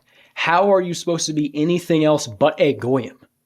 It doesn't matter what you think about what's really going on. You're being milked. That's what makes a goyim. And your philosophy is that you can't change that. So you are the peak, prime, top, biggest goy award. Goes to you. And now you want to pop off like you have an opinion? Livestock don't have fucking opinions. It's completely inane. Or you don't believe you're being milked. Livestock don't have opinions. Your entire worldview revolves around the idea that no matter where you go, no matter what you do, there's always going to be a Jew sitting there lurking behind the corner. He's already outthought you. He's beat you there. Knowing about it doesn't make it better. It makes it worse. Who cares what's going on in your head? That is the definition of a goy. Believing that you are deterministically selected for failure. And all you can do is just doom about it. Yes, he refers to it as bloomer propaganda. Biggest goy award. Goes to you. And now you want to pop off like you have an opinion? Livestock don't have fucking opinions. It's completely inane. Or you don't believe you're being milked, in which case you're also a goy. It's knowledge, action, and being a bloomer. Those are the three things that make you transcend goyimdom. Well, hold on, Garby. How does this connect to the job market? You're just going on a schizo tangent. Hold on. Hold on. Let me cook. The whole system, it's artificial scarcity. It runs off fear. They need to scare you into giving up your life, your vril, your youth, your time. It's crazy. You're 23, you're 24, you get an office job, your life is over. Goodbye. And the insane part about it is like, if you had a fun high school experience, a fun college experience, that would be one thing. Like you had that. Now you're growing up, you're working. Guys didn't even have that. They didn't even experience teen love. And now they're like, oh, why? I got to be safe. I got to make sure bro, I don't fucking understand this obsession with safety, with security. It's very feminine. It's imposed by sort of tyrannical mothers and lack of strong fathers or lack of fathers at all. He's cooking. You're obsessed with safety. Oh, I need to be safe. I need to make sure I have all this insurance. What are you insured for? So you can keep on living to go back to being cattle and working all the time? It makes no sense. What's life about? It's bizarre to me. People spend a whole incarnation working to work more. Have you lost your mind? It's so backwards. People waste their youth. So maybe, and now it's especially dubious, maybe they could retire and enjoy when they're old and brittle and can't even do shit, and they've worked on pointless shit for 50 years so their brains mush. So here's the point of this video. It probably loops in with the title. Job market's so bad, you may as well follow your dreams. Follow your dreams. Maybe it sounds like some cringe millennial, oh, you can be anything, do anything. I mean, this is one of those bell curve situations where dummies, they're like, yes, I can be anything. And then midwits are like, no, you have to fucking shut up, goyim. Smart people are like, yeah, do what you want. Do what you want. There's no point, no reason. Are like, yeah, do what you have to fucking shut up, goyim. Smart people are like, yeah, do what you want. Do what you want. There's no point, no reason to do anything. The social contract is dead. There's no, oh, I have to work to support society. That's gone. You know that's gone. That's been destroyed in real time. You were given nothing. The quarantine hit when I was 16. My youth was eviscerated by people. And yeah, that shit didn't make sense. Oh, yeah, that was a real thing to protect us. Get real. Come on. I have no reason to play it safe. And even if I wanted to, I can't because it's hard to get a job. It's the Kali Yuga. You surf or you drown, baby. That's how it is. I am devoting everything, all of my energy to building the life exactly how I want it. To have some... Yeah, big BG Cumby vibes. That's true. That's true. That's probably the closest... I couldn't think of anybody else that he'd be comparable to. BG Cumby is a really good one. Freedom to do what I want, to live, to enjoy. And I'm not talking about hedonism. I'm talking about your real calling, your real ikigai, which will also bring freedom and time. Because people, You know, it's only now people are competing to see who works more, to see who's more of a slave for dollars printed infinitely. Couldn't be me, baby. Following your natural pursuit, your natural passion with deep work, like you're not supposed to work all the time, and you'll have freedom to enjoy for leisure. So I want freedom to live, to have fun, to travel, to do all this stuff. And it might sound delusional. I'm putting everything into building exactly the life I want to live.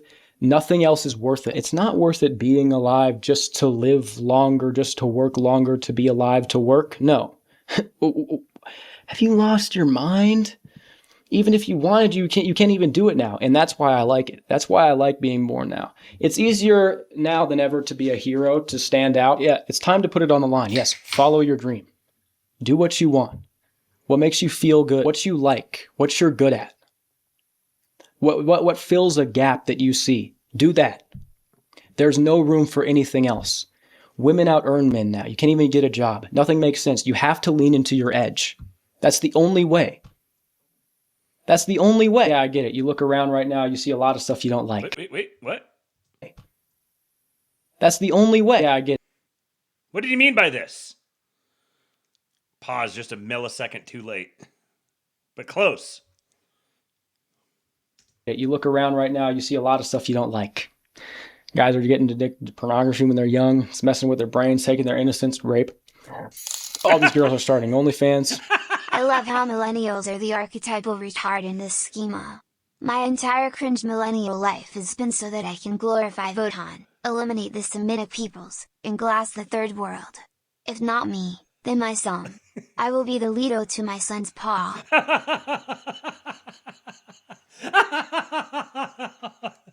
That was only $3. That might be my favorite tip that has ever come in.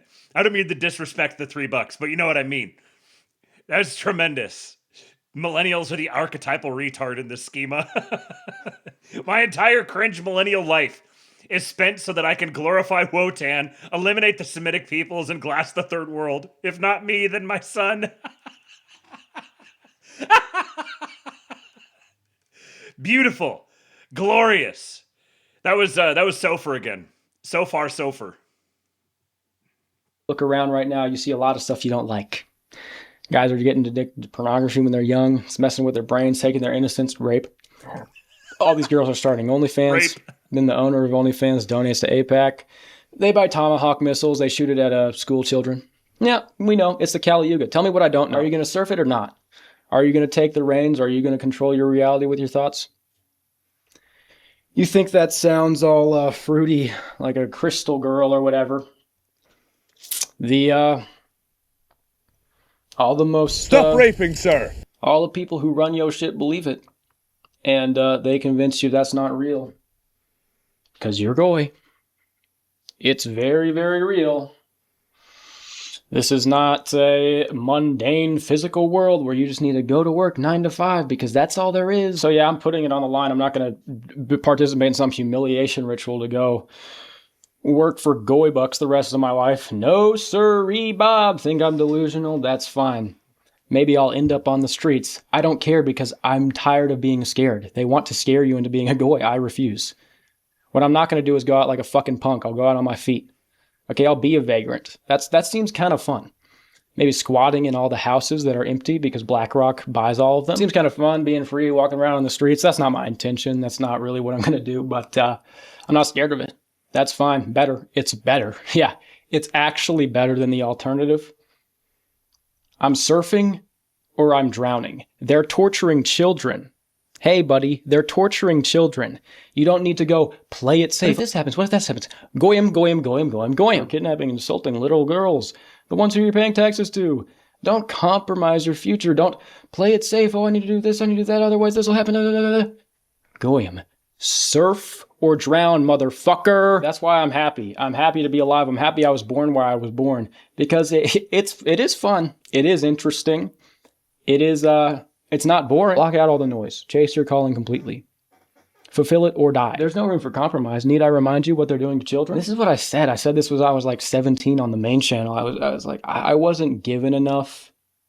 You know, we as a generation weren't given enough to be satiated and happy with this sort of life where we just go on, work to 9 to 5 forever. We were, the social contract was broken. So that doesn't make sense. I said, I'm doing exactly what I intend to do with this life, or I'm going to die trying. And I said that, but somewhere along the line, I got lost and I got scared again. I got scared. No, I need to make sure I have all these things ready. Jobs aren't real. You're not providing for an actual community. You're not doing it. You're not working real work. They're for women now. Anyways, boys, thanks for listening. I feel like I was cooking, man. If I was cooking, only if I was cooking, comment, like, subscribe, and do all that. I'm going to try to upload more. You know, just going through some stuff. I had surgery. Haven't been able to work out for a little bit, but I'm feeling my reel coming back, and it's kind of interesting. Immediately, I got the flash, the motivation to make videos again. So I'm happy about it. Thanks for watching. To worry is to pray to the devil. Don't be demoralized. Don't be a goyim. Peace out.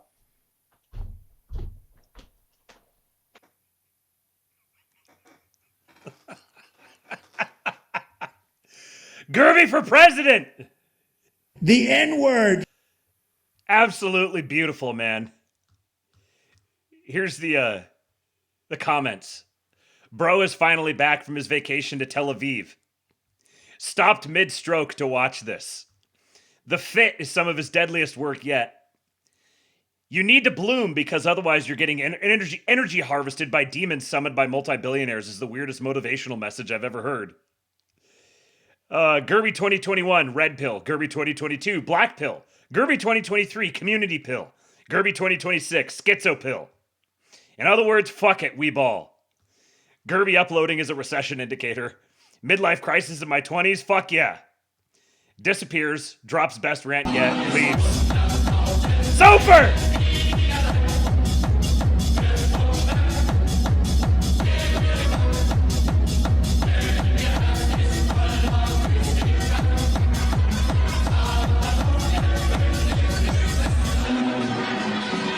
Cooking used to be women's work.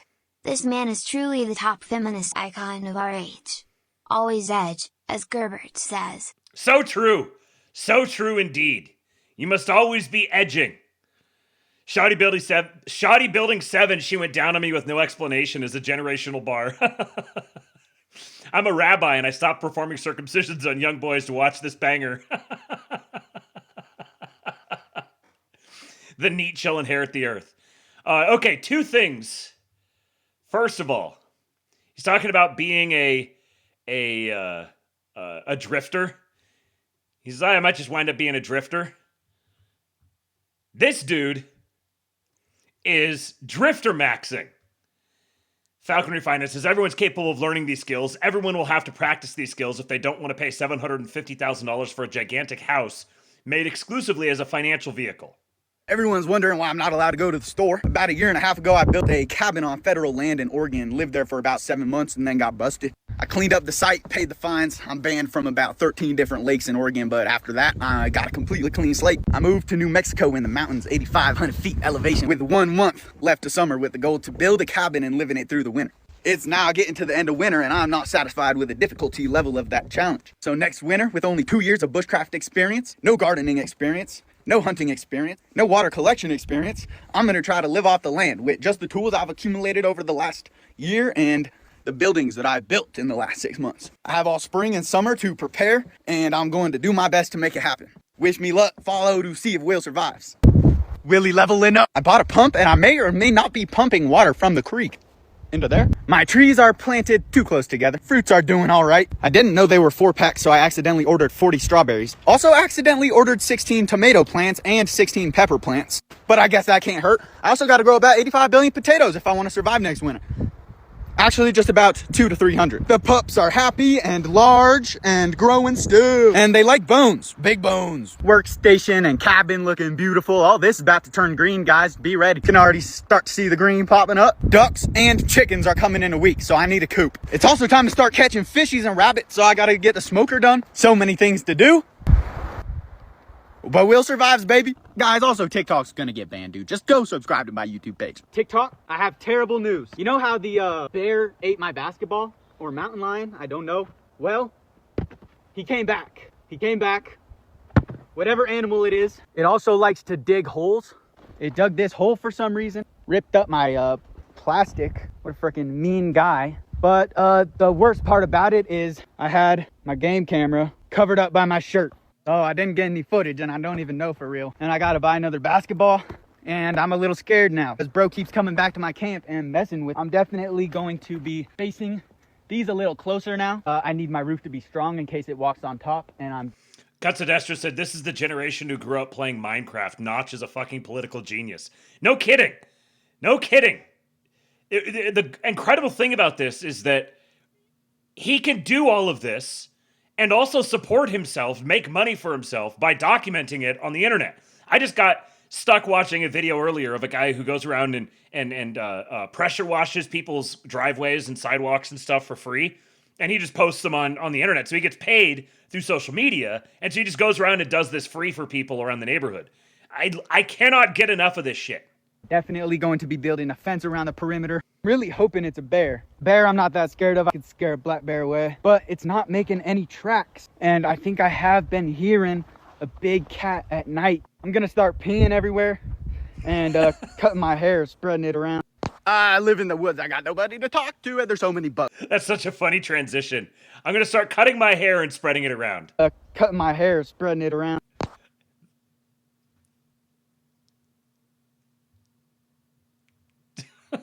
I live in the woods. I got nobody to talk to, and there's so many bugs. So you find me, yell at the gnats. I also eat so many canned peaches, and you guys wouldn't believe how much dirt I'm moving. You get basically holes. I'm glad that you guys like my dog house. I got to figure out some type of drainage. I did dirt because they like dirt. They like moving it around and finding fresh dirt. I don't know why, but bam, some of you guys didn't like. They're bigger than me, and they're mountain dogs, and this ain't even that bad of a jump, so they should be all right. The kitchen is staying dry with all of the rain that's going down, and my house is too, and their dog bed is too. Creek is flowing. That's great to see. Also, the chickens are doing great. I've been leaving the door open for them in the day. They like going outside. They like hanging out inside. They do what they want, and they eat food and stuff. It's winter time. Amy says, we've been watching 40-minute fish tank build videos. Yes, this is Eastwood's most recent obsession, is watching. There's this one British guy who has a channel where he just builds all sorts of different fish tanks for fish and crabs and shrimp and all kinds of stuff. There's one particular shrimp video that he really likes watching. And also, he had to get yelled at by Amy today for collecting his pee in a bowl and bringing it up on the deck. I've been getting a little bit chubby, and I live in that thing. This is my kitchen. Woo-hoo. Oh, it's 7 degrees outside, but it's 46 in here because I got this freaking stove going, my dude. Got some wood stacked, got some power over yonder. I eat this where I cook and such, and you know what I'm saying. Upstairs is fully insulated, and that's where I sleep. If you just head on in this freaking little door right here, you're gonna find where I lay my head. This is my kick-it spot. I've got my stovepipe right there. It stays about the same temperature in here as it does downstairs because this isn't as hot as the stove, but I've got a little feet warmer, man. Patrick built my homes 3 times.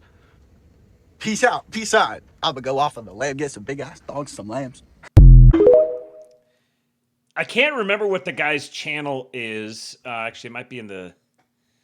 there was some debate over whether or not he's a fraud, and the consensus that I saw was that he's legit. His channel is Will Survives. That's the name of his YouTube channel, Will Survives. He is an off-grid homesteader in the video, building cabins and living in the New Mexico mountains. He's been all over the place. He's gone and lived in a bunch of different places. I guess he's like, his personality, in case you couldn't tell, he's a little flaky. And that's kind of what people meant by he's a fraud. But it's not like he's just on his parents' property or something. No, he's legit doing what he's doing. He has a phone and he can like order stuff on, probably has like a P.O. box or something that he gets things delivered to in town. Yeah, there was a time in my life when I was in like my early 20s where I really wanted to go do something like this. And I came pretty close to it. Just going and being sort of like intentionally homeless and just roughing it for a while, hitchhiking around or whatever. But I was maybe 10 or 15 years late on. It was starting to get a little sketchier by the time that I was of age for that. His most recent video, he did a shout out to Outdoor Boys. Said he was going to do something Outdoor Boys style. Okay, so here is Gerby on his main channel. This is an episode from 2 years ago, October 5, 2023, entitled Death of the Family. This is the sort of content that he typically does. You'll definitely want to watch this one.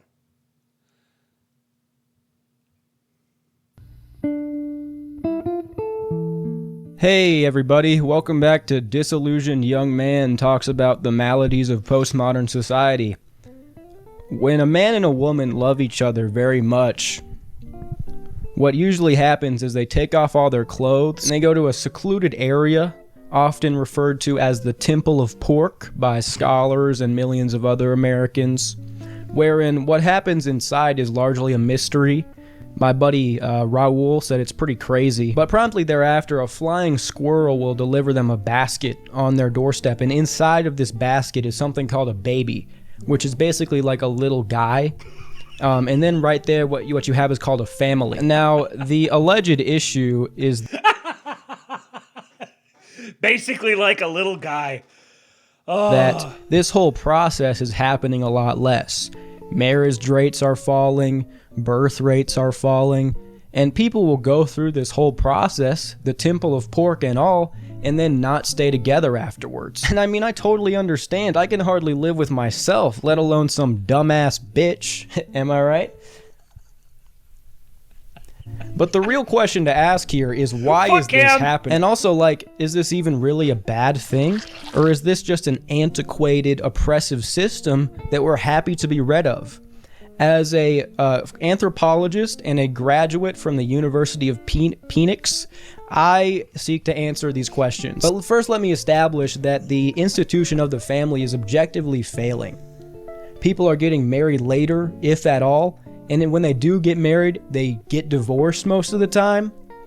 Nobody's having kids. When's the last time you saw a pregnant lady walking around? And if anyone would notice that they're gone, it would be me, because whenever I see them, I like to chase them around and stuff. But yeah, that's happening. The population pyramid is completely inverting. Like, you know, let's say hypothetically, if I was into minors, you know, in this hypothetical world where I'm really interested in seeing minors, I would be in a pretty bad situation. But anyways, let me take you through chronologically why this is happening. Long before TikTok or electric car. This is how Zoomers learned about the world, by the way.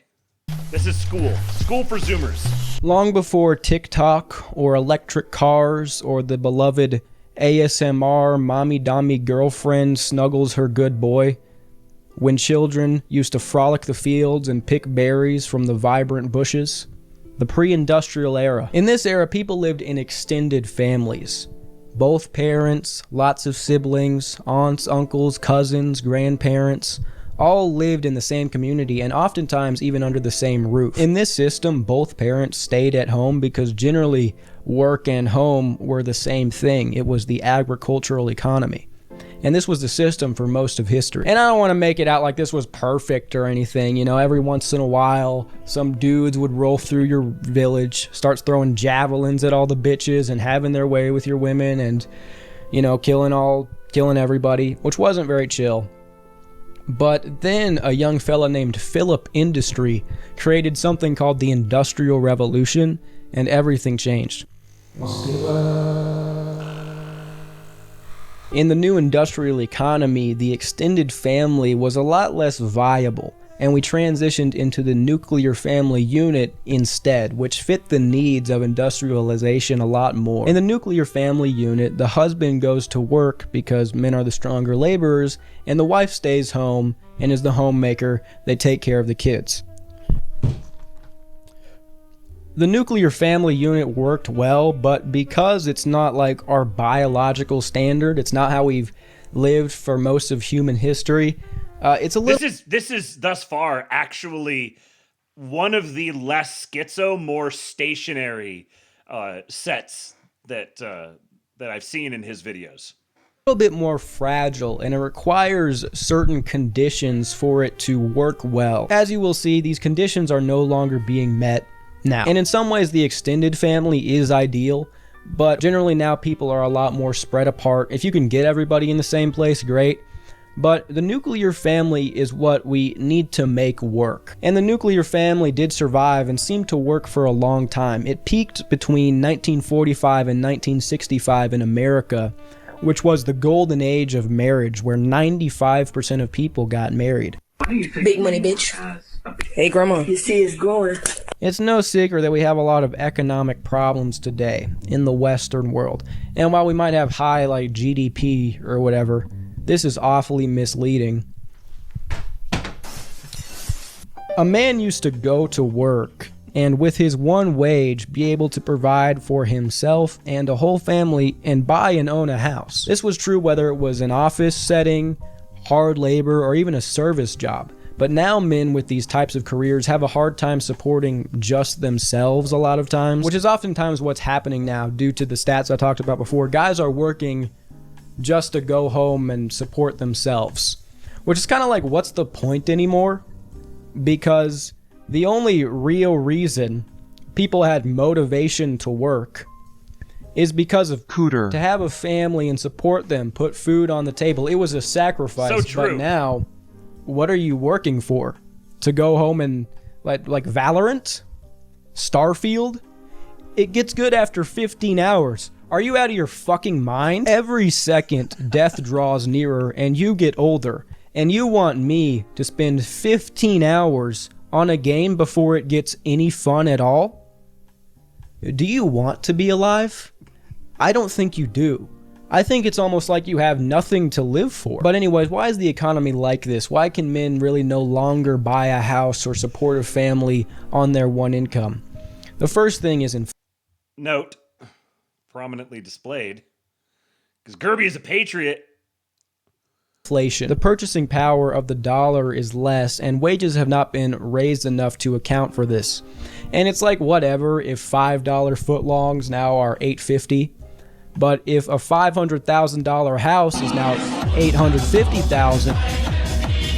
Sofer again!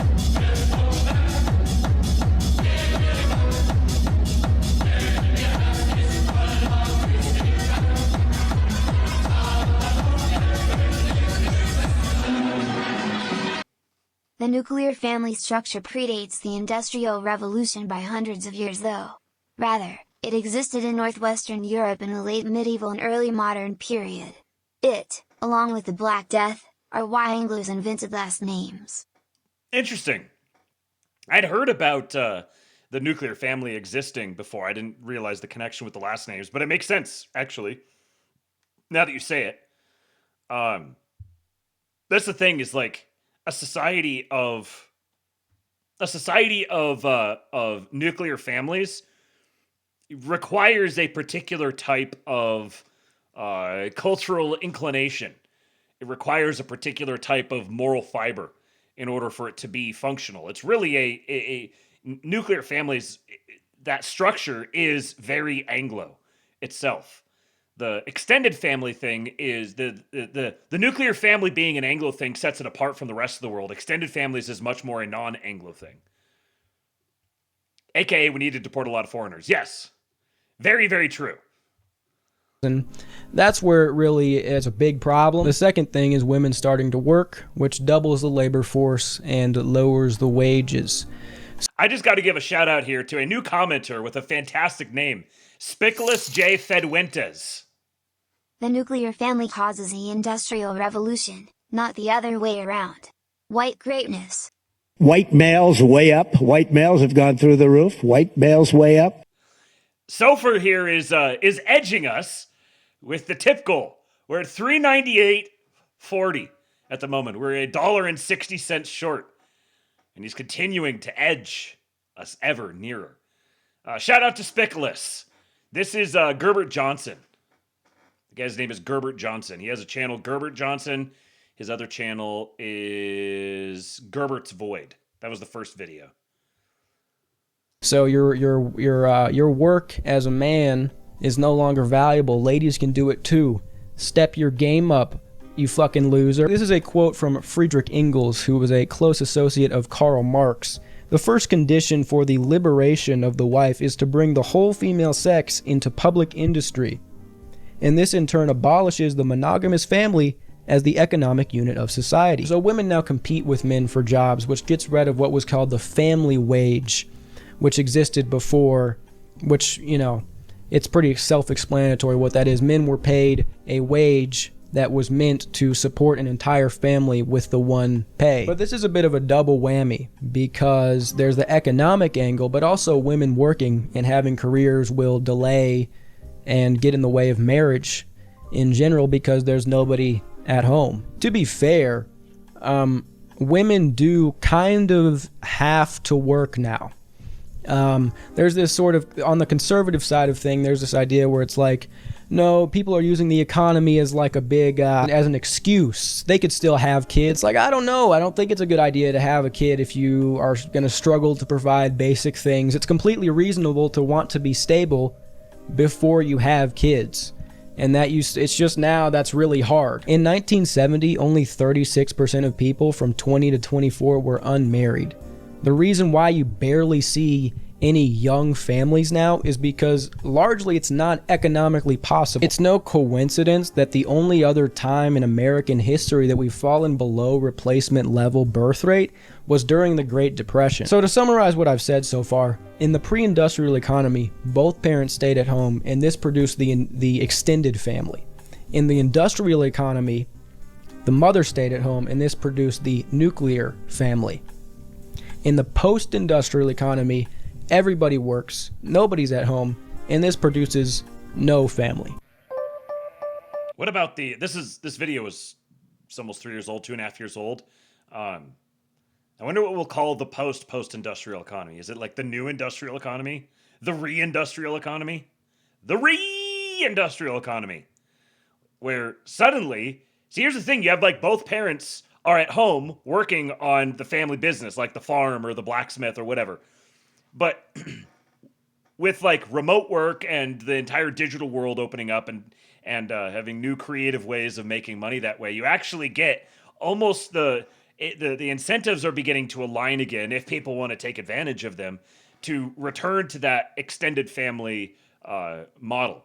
At the same time, everyone's become so mobile and spread around the world, spread around the country, spread around the world, that it takes conscious, intentional effort if you want to remain in an extended family layout. Before we go into more social or political factors, I wanted to bring up something that I think is pretty underrated. Around the 60s is when we widely started using plastic to package things, and also around this time in the mid 20th century is when we started, you really using chemicals, putting chemicals in a lot of shit, mass producing things with chemicals. As you may know, plastic has BPA or BPS, phthalates, which are estrogenic and pretty toxic. Tap water has atrazine, which is an endocrine disrupting chemical. Most cosmetics, soap. So close. Damn. Engels sounds like an ASMR dummy mommy. Major Tsundere vibes. Ooh-ah-ah. Ooh-ah-ah. Nee Indians. They want you houseless and homeless. What a horrible White House we live in. It's the Go-Industrial in solution. The Go-Industrial in solution.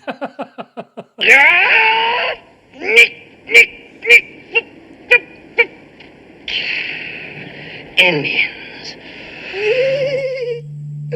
Good morning, bastards. Dumps. They call them dumps. Big, massive dumps. You know, this is actually, having it be at $399.99 actually works out very well for me, because this is like maximizes my own take of this. One more cent and suddenly I get $40 poorer. Is someone going to step up? We're going to have a new tipper, someone who has never tipped before. Do you want to pop your cherry now?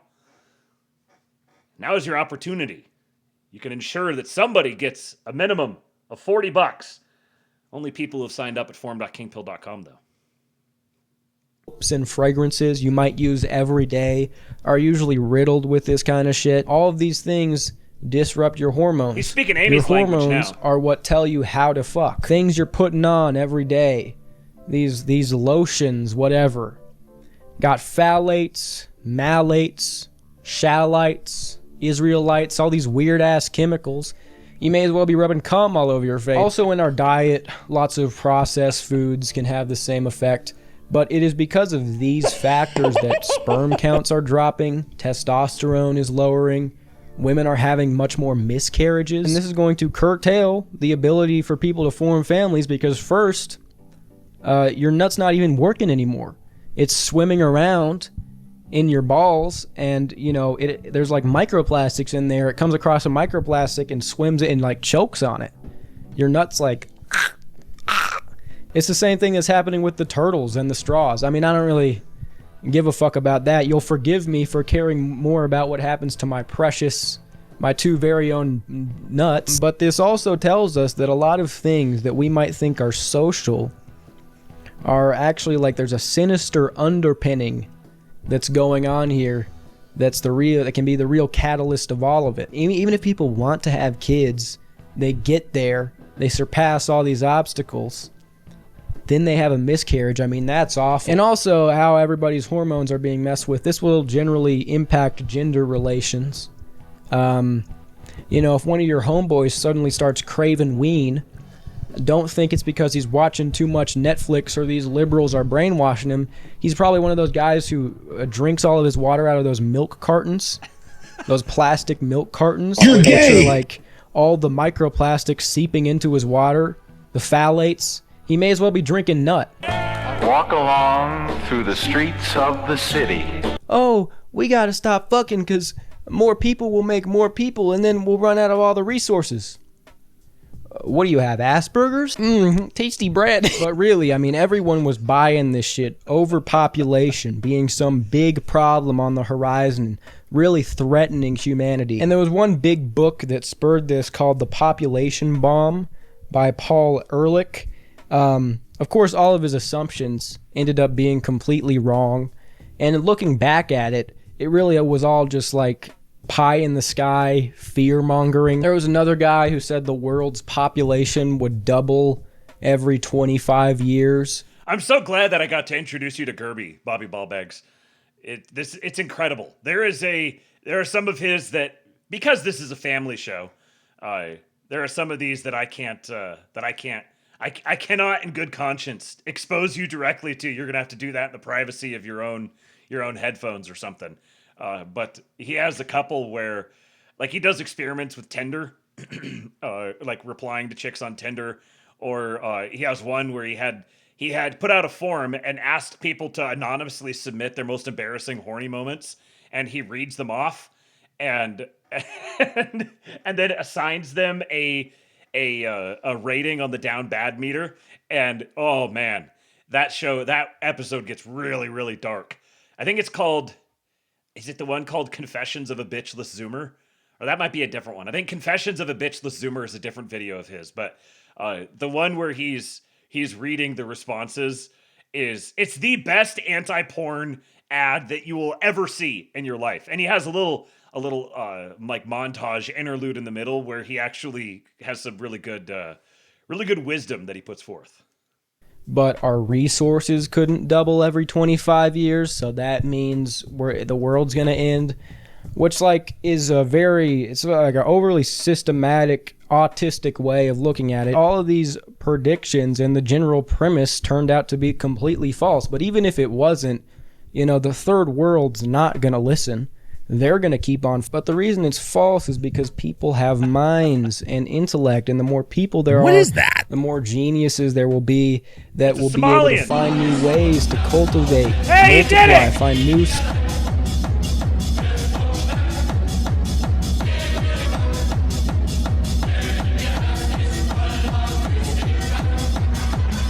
Someone's making money tonight! Not to mention that every other animal has mating rituals, and for some reason, humans don't. I think we need to discover the human mating ritual. I'll try first. Gas the cars, skill the ports, and Darth to Vodka. There, YouTube safe. Give me my $40.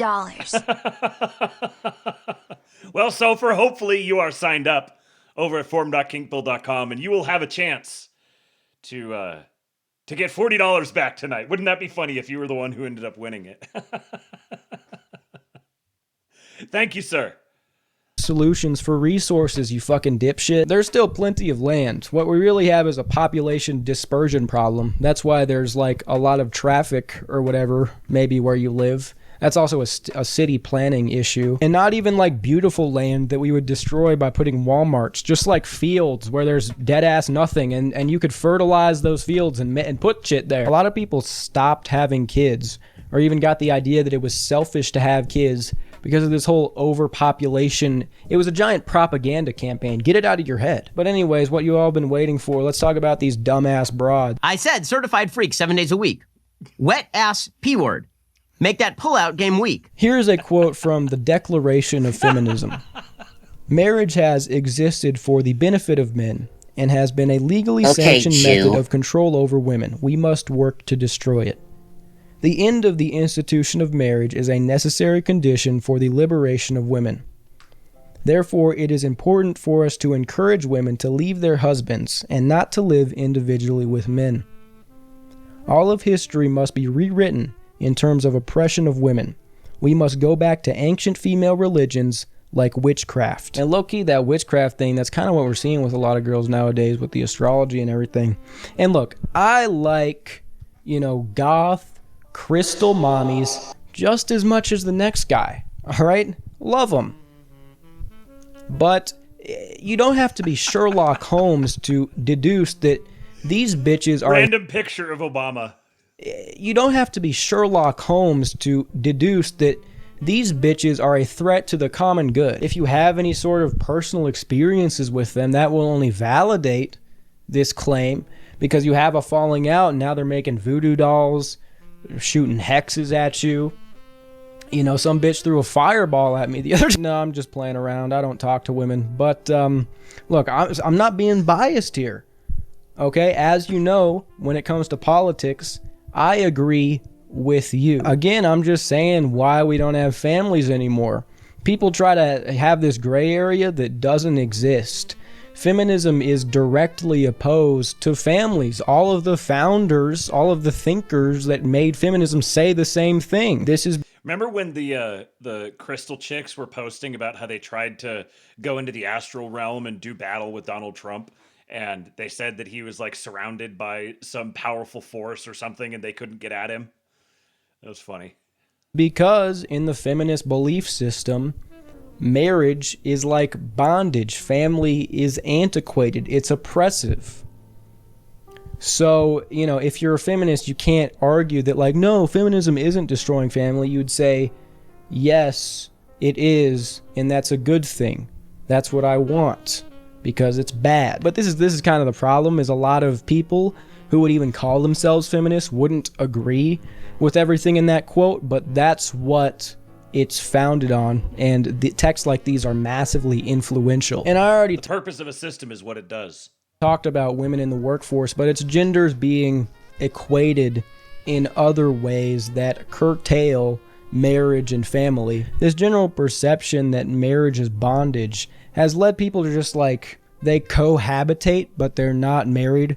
They're just like playing house with some dogs. What is that? And it doesn't last because they never truly fully commit, which leads to serial monogamy. It's just people getting in monogamous relationships consecutively, one after the other. And then there's this whole thing called divorce court, where, let's say you fall in love with a bitch, right? Blase, years down the line, she gonna leave your ass, take half your shit, and then go shack up with a fella who's probably better at sucking and fucking. And the judge will be like, yup, you go. And this right here is a manifestation of the problem, but it's also a problem in itself. Because when a relationship inevitably hits a rough patch, that's always an option.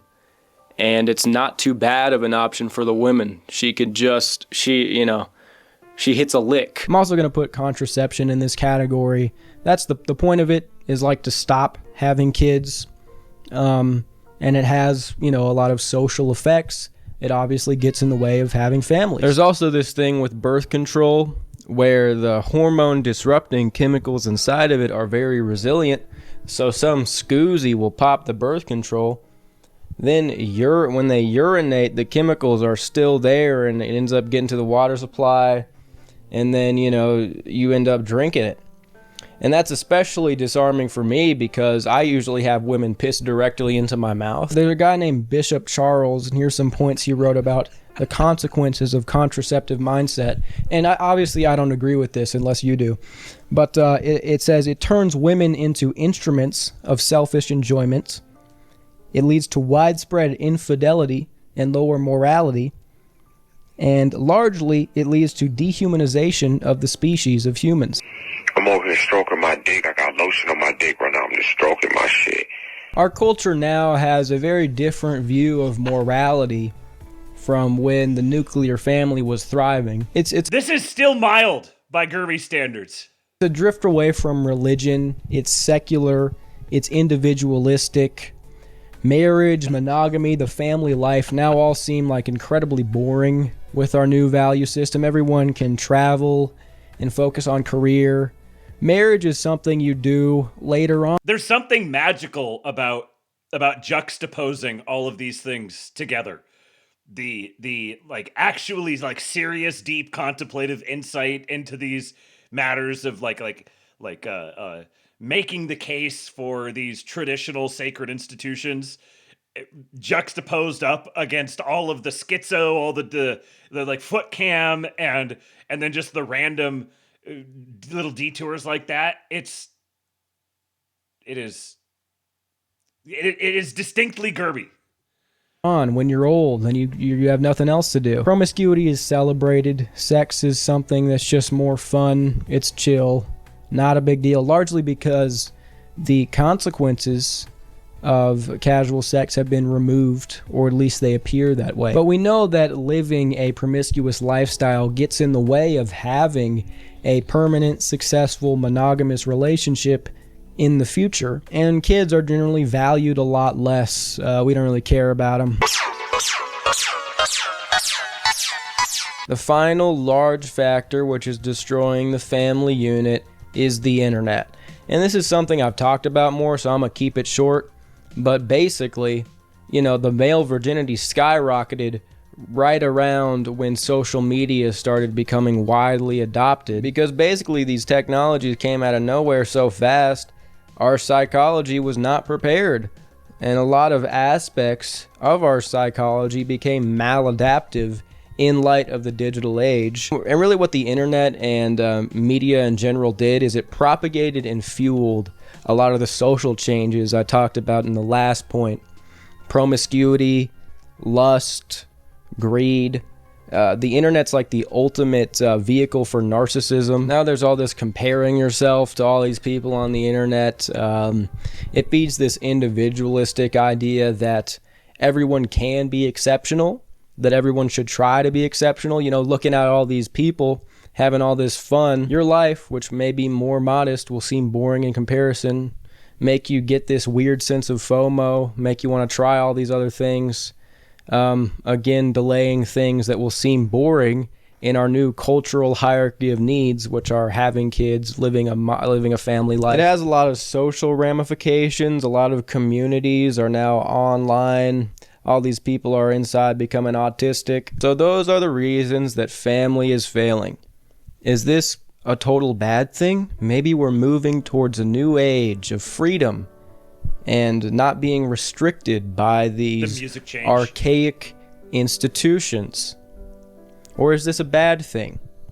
Is the world going to collapse because we don't have healthy demographics of young people coming up? Well, the answer to me seems kind of obvious. Do you love your family? I would hope so. But I kind of get where it's coming from. The idea is that you find these connections and relationships from other people, and you don't have to be oppressed by this family system or by marriage, and you'll have all these these relationships and you could live by yourself and have freedom. But there are problems with this. The first is that your family, ideally or generally, are going to be the people who will love you, be there for you, or at least think about you or care for you unconditionally, because you're bound by blood. And other friendships are generally more connected through shared interests or something you provide. They're more transactional. So the system where you don't have a family who will always be there and you're relying on all these friends for your support, it's not very stable. It leads to just fragmented mechanical type relationships that start and fall apart easier. The second one of my houses when I grew up was there was a cabin out there that was built almost exactly like this. It had like these chunks. It wasn't nearly this clean with the mortar in between the logs. It had these chunks of like rough. It was like clay, dried clay mixed with straw. That was constantly falling apart. That's what this takes me back to. Problem is that this is not at all sustainable. This system where you rely on friends, it can last for maybe 1 or 2 generations, and those generations already passed. In Generation Z, we're already seeing the social consequences of not having strong families. I wonder if he punched this out intentionally to get the right lighting through there, have a little backlighting on him. Because there's something that's like, whoops, there's something very, I don't know, creatively profound is probably overstating it, but you juxtapose the very lax, like low production quality, but you do it in such a way where it's actually very high effort. So like you could have put all that effort into making it really, really high quality. And so there's a tension there. Yeah. And he definitely, the editing process for like, you think about like setting up the camera and like positioning all these things and taking the shots and all of that. It's very, very involved so that the what's produced from it is actually, it seems on its face like it's like low quality or sloppy or low production value, but it actually was very intentionally done that way. Fundamentally changes how kids are socialized to where now they're having trouble, because when you're a kid, families organize play dates. So it's good that there would be a lot of families. And also, there's a greater chance you'll be an only child in this kind of system. You are going to be a lot more alone as a young person growing up in a geriatric society, especially without siblings. There's this whole male loneliness issue that's like beat to the ground at this point. But a lot of people blame the internet, and that's true. The internet is a big factor, but it's really like an accelerant. The real underlying problem is demographic, is the family structure. If we had healthy demographics, the social issues and the digitization of community that the internet has created would be a lot more navigatable, because there would be more young people, more things going on. All you would have to do is go outside and there would be, but now you go outside and everyone's 40, like I said in the growing up video. So it's a lot harder. This also creates an empathy gap, because there are less people who have grown up with this type of technology than there are millennials or Gen X. And there's a divide there because there's a lack of understanding. And if there were more young people there to solve this problem, that would be a big help. It's whatever, don't think about it too much. A lot of my audience are young guys. Just go outside, have fun, Don't mind the fact that a lot of you were only children and both of your parents were working, and because nobody's been having kids for the last 40 years, you probably grew up in a neighborhood that didn't have a lot of other kids, so you grew up alone in a house by yourself with the internet, completely altering how you were socialized. Don't worry about that. Everything's fine. All right, let me drop the facade. Here's a call to action. A solution to what we've been talking about. You just need to start porking and, don't pull out. Actually, that's probably not going to help. A lot of the guys are trying just to get a crumb. I guess calling out to my 5% female audience. I need you to get busy, all right? I'm sorry to be so blunt, but you need to start pumping these little fuckers out. Find a young man to get you ripe with child. Do not prioritize any of this self-indulgent bullshit. The fate of the world is in your hands. Nah, but it's actually more complicated than that. Gerby holding it down for the boys. If this were to turn around, it would require a massive cultural shift. We would need to get rid of things that are already like well established. So maybe we have to find a new way forward. I don't know. Don't think about it too much.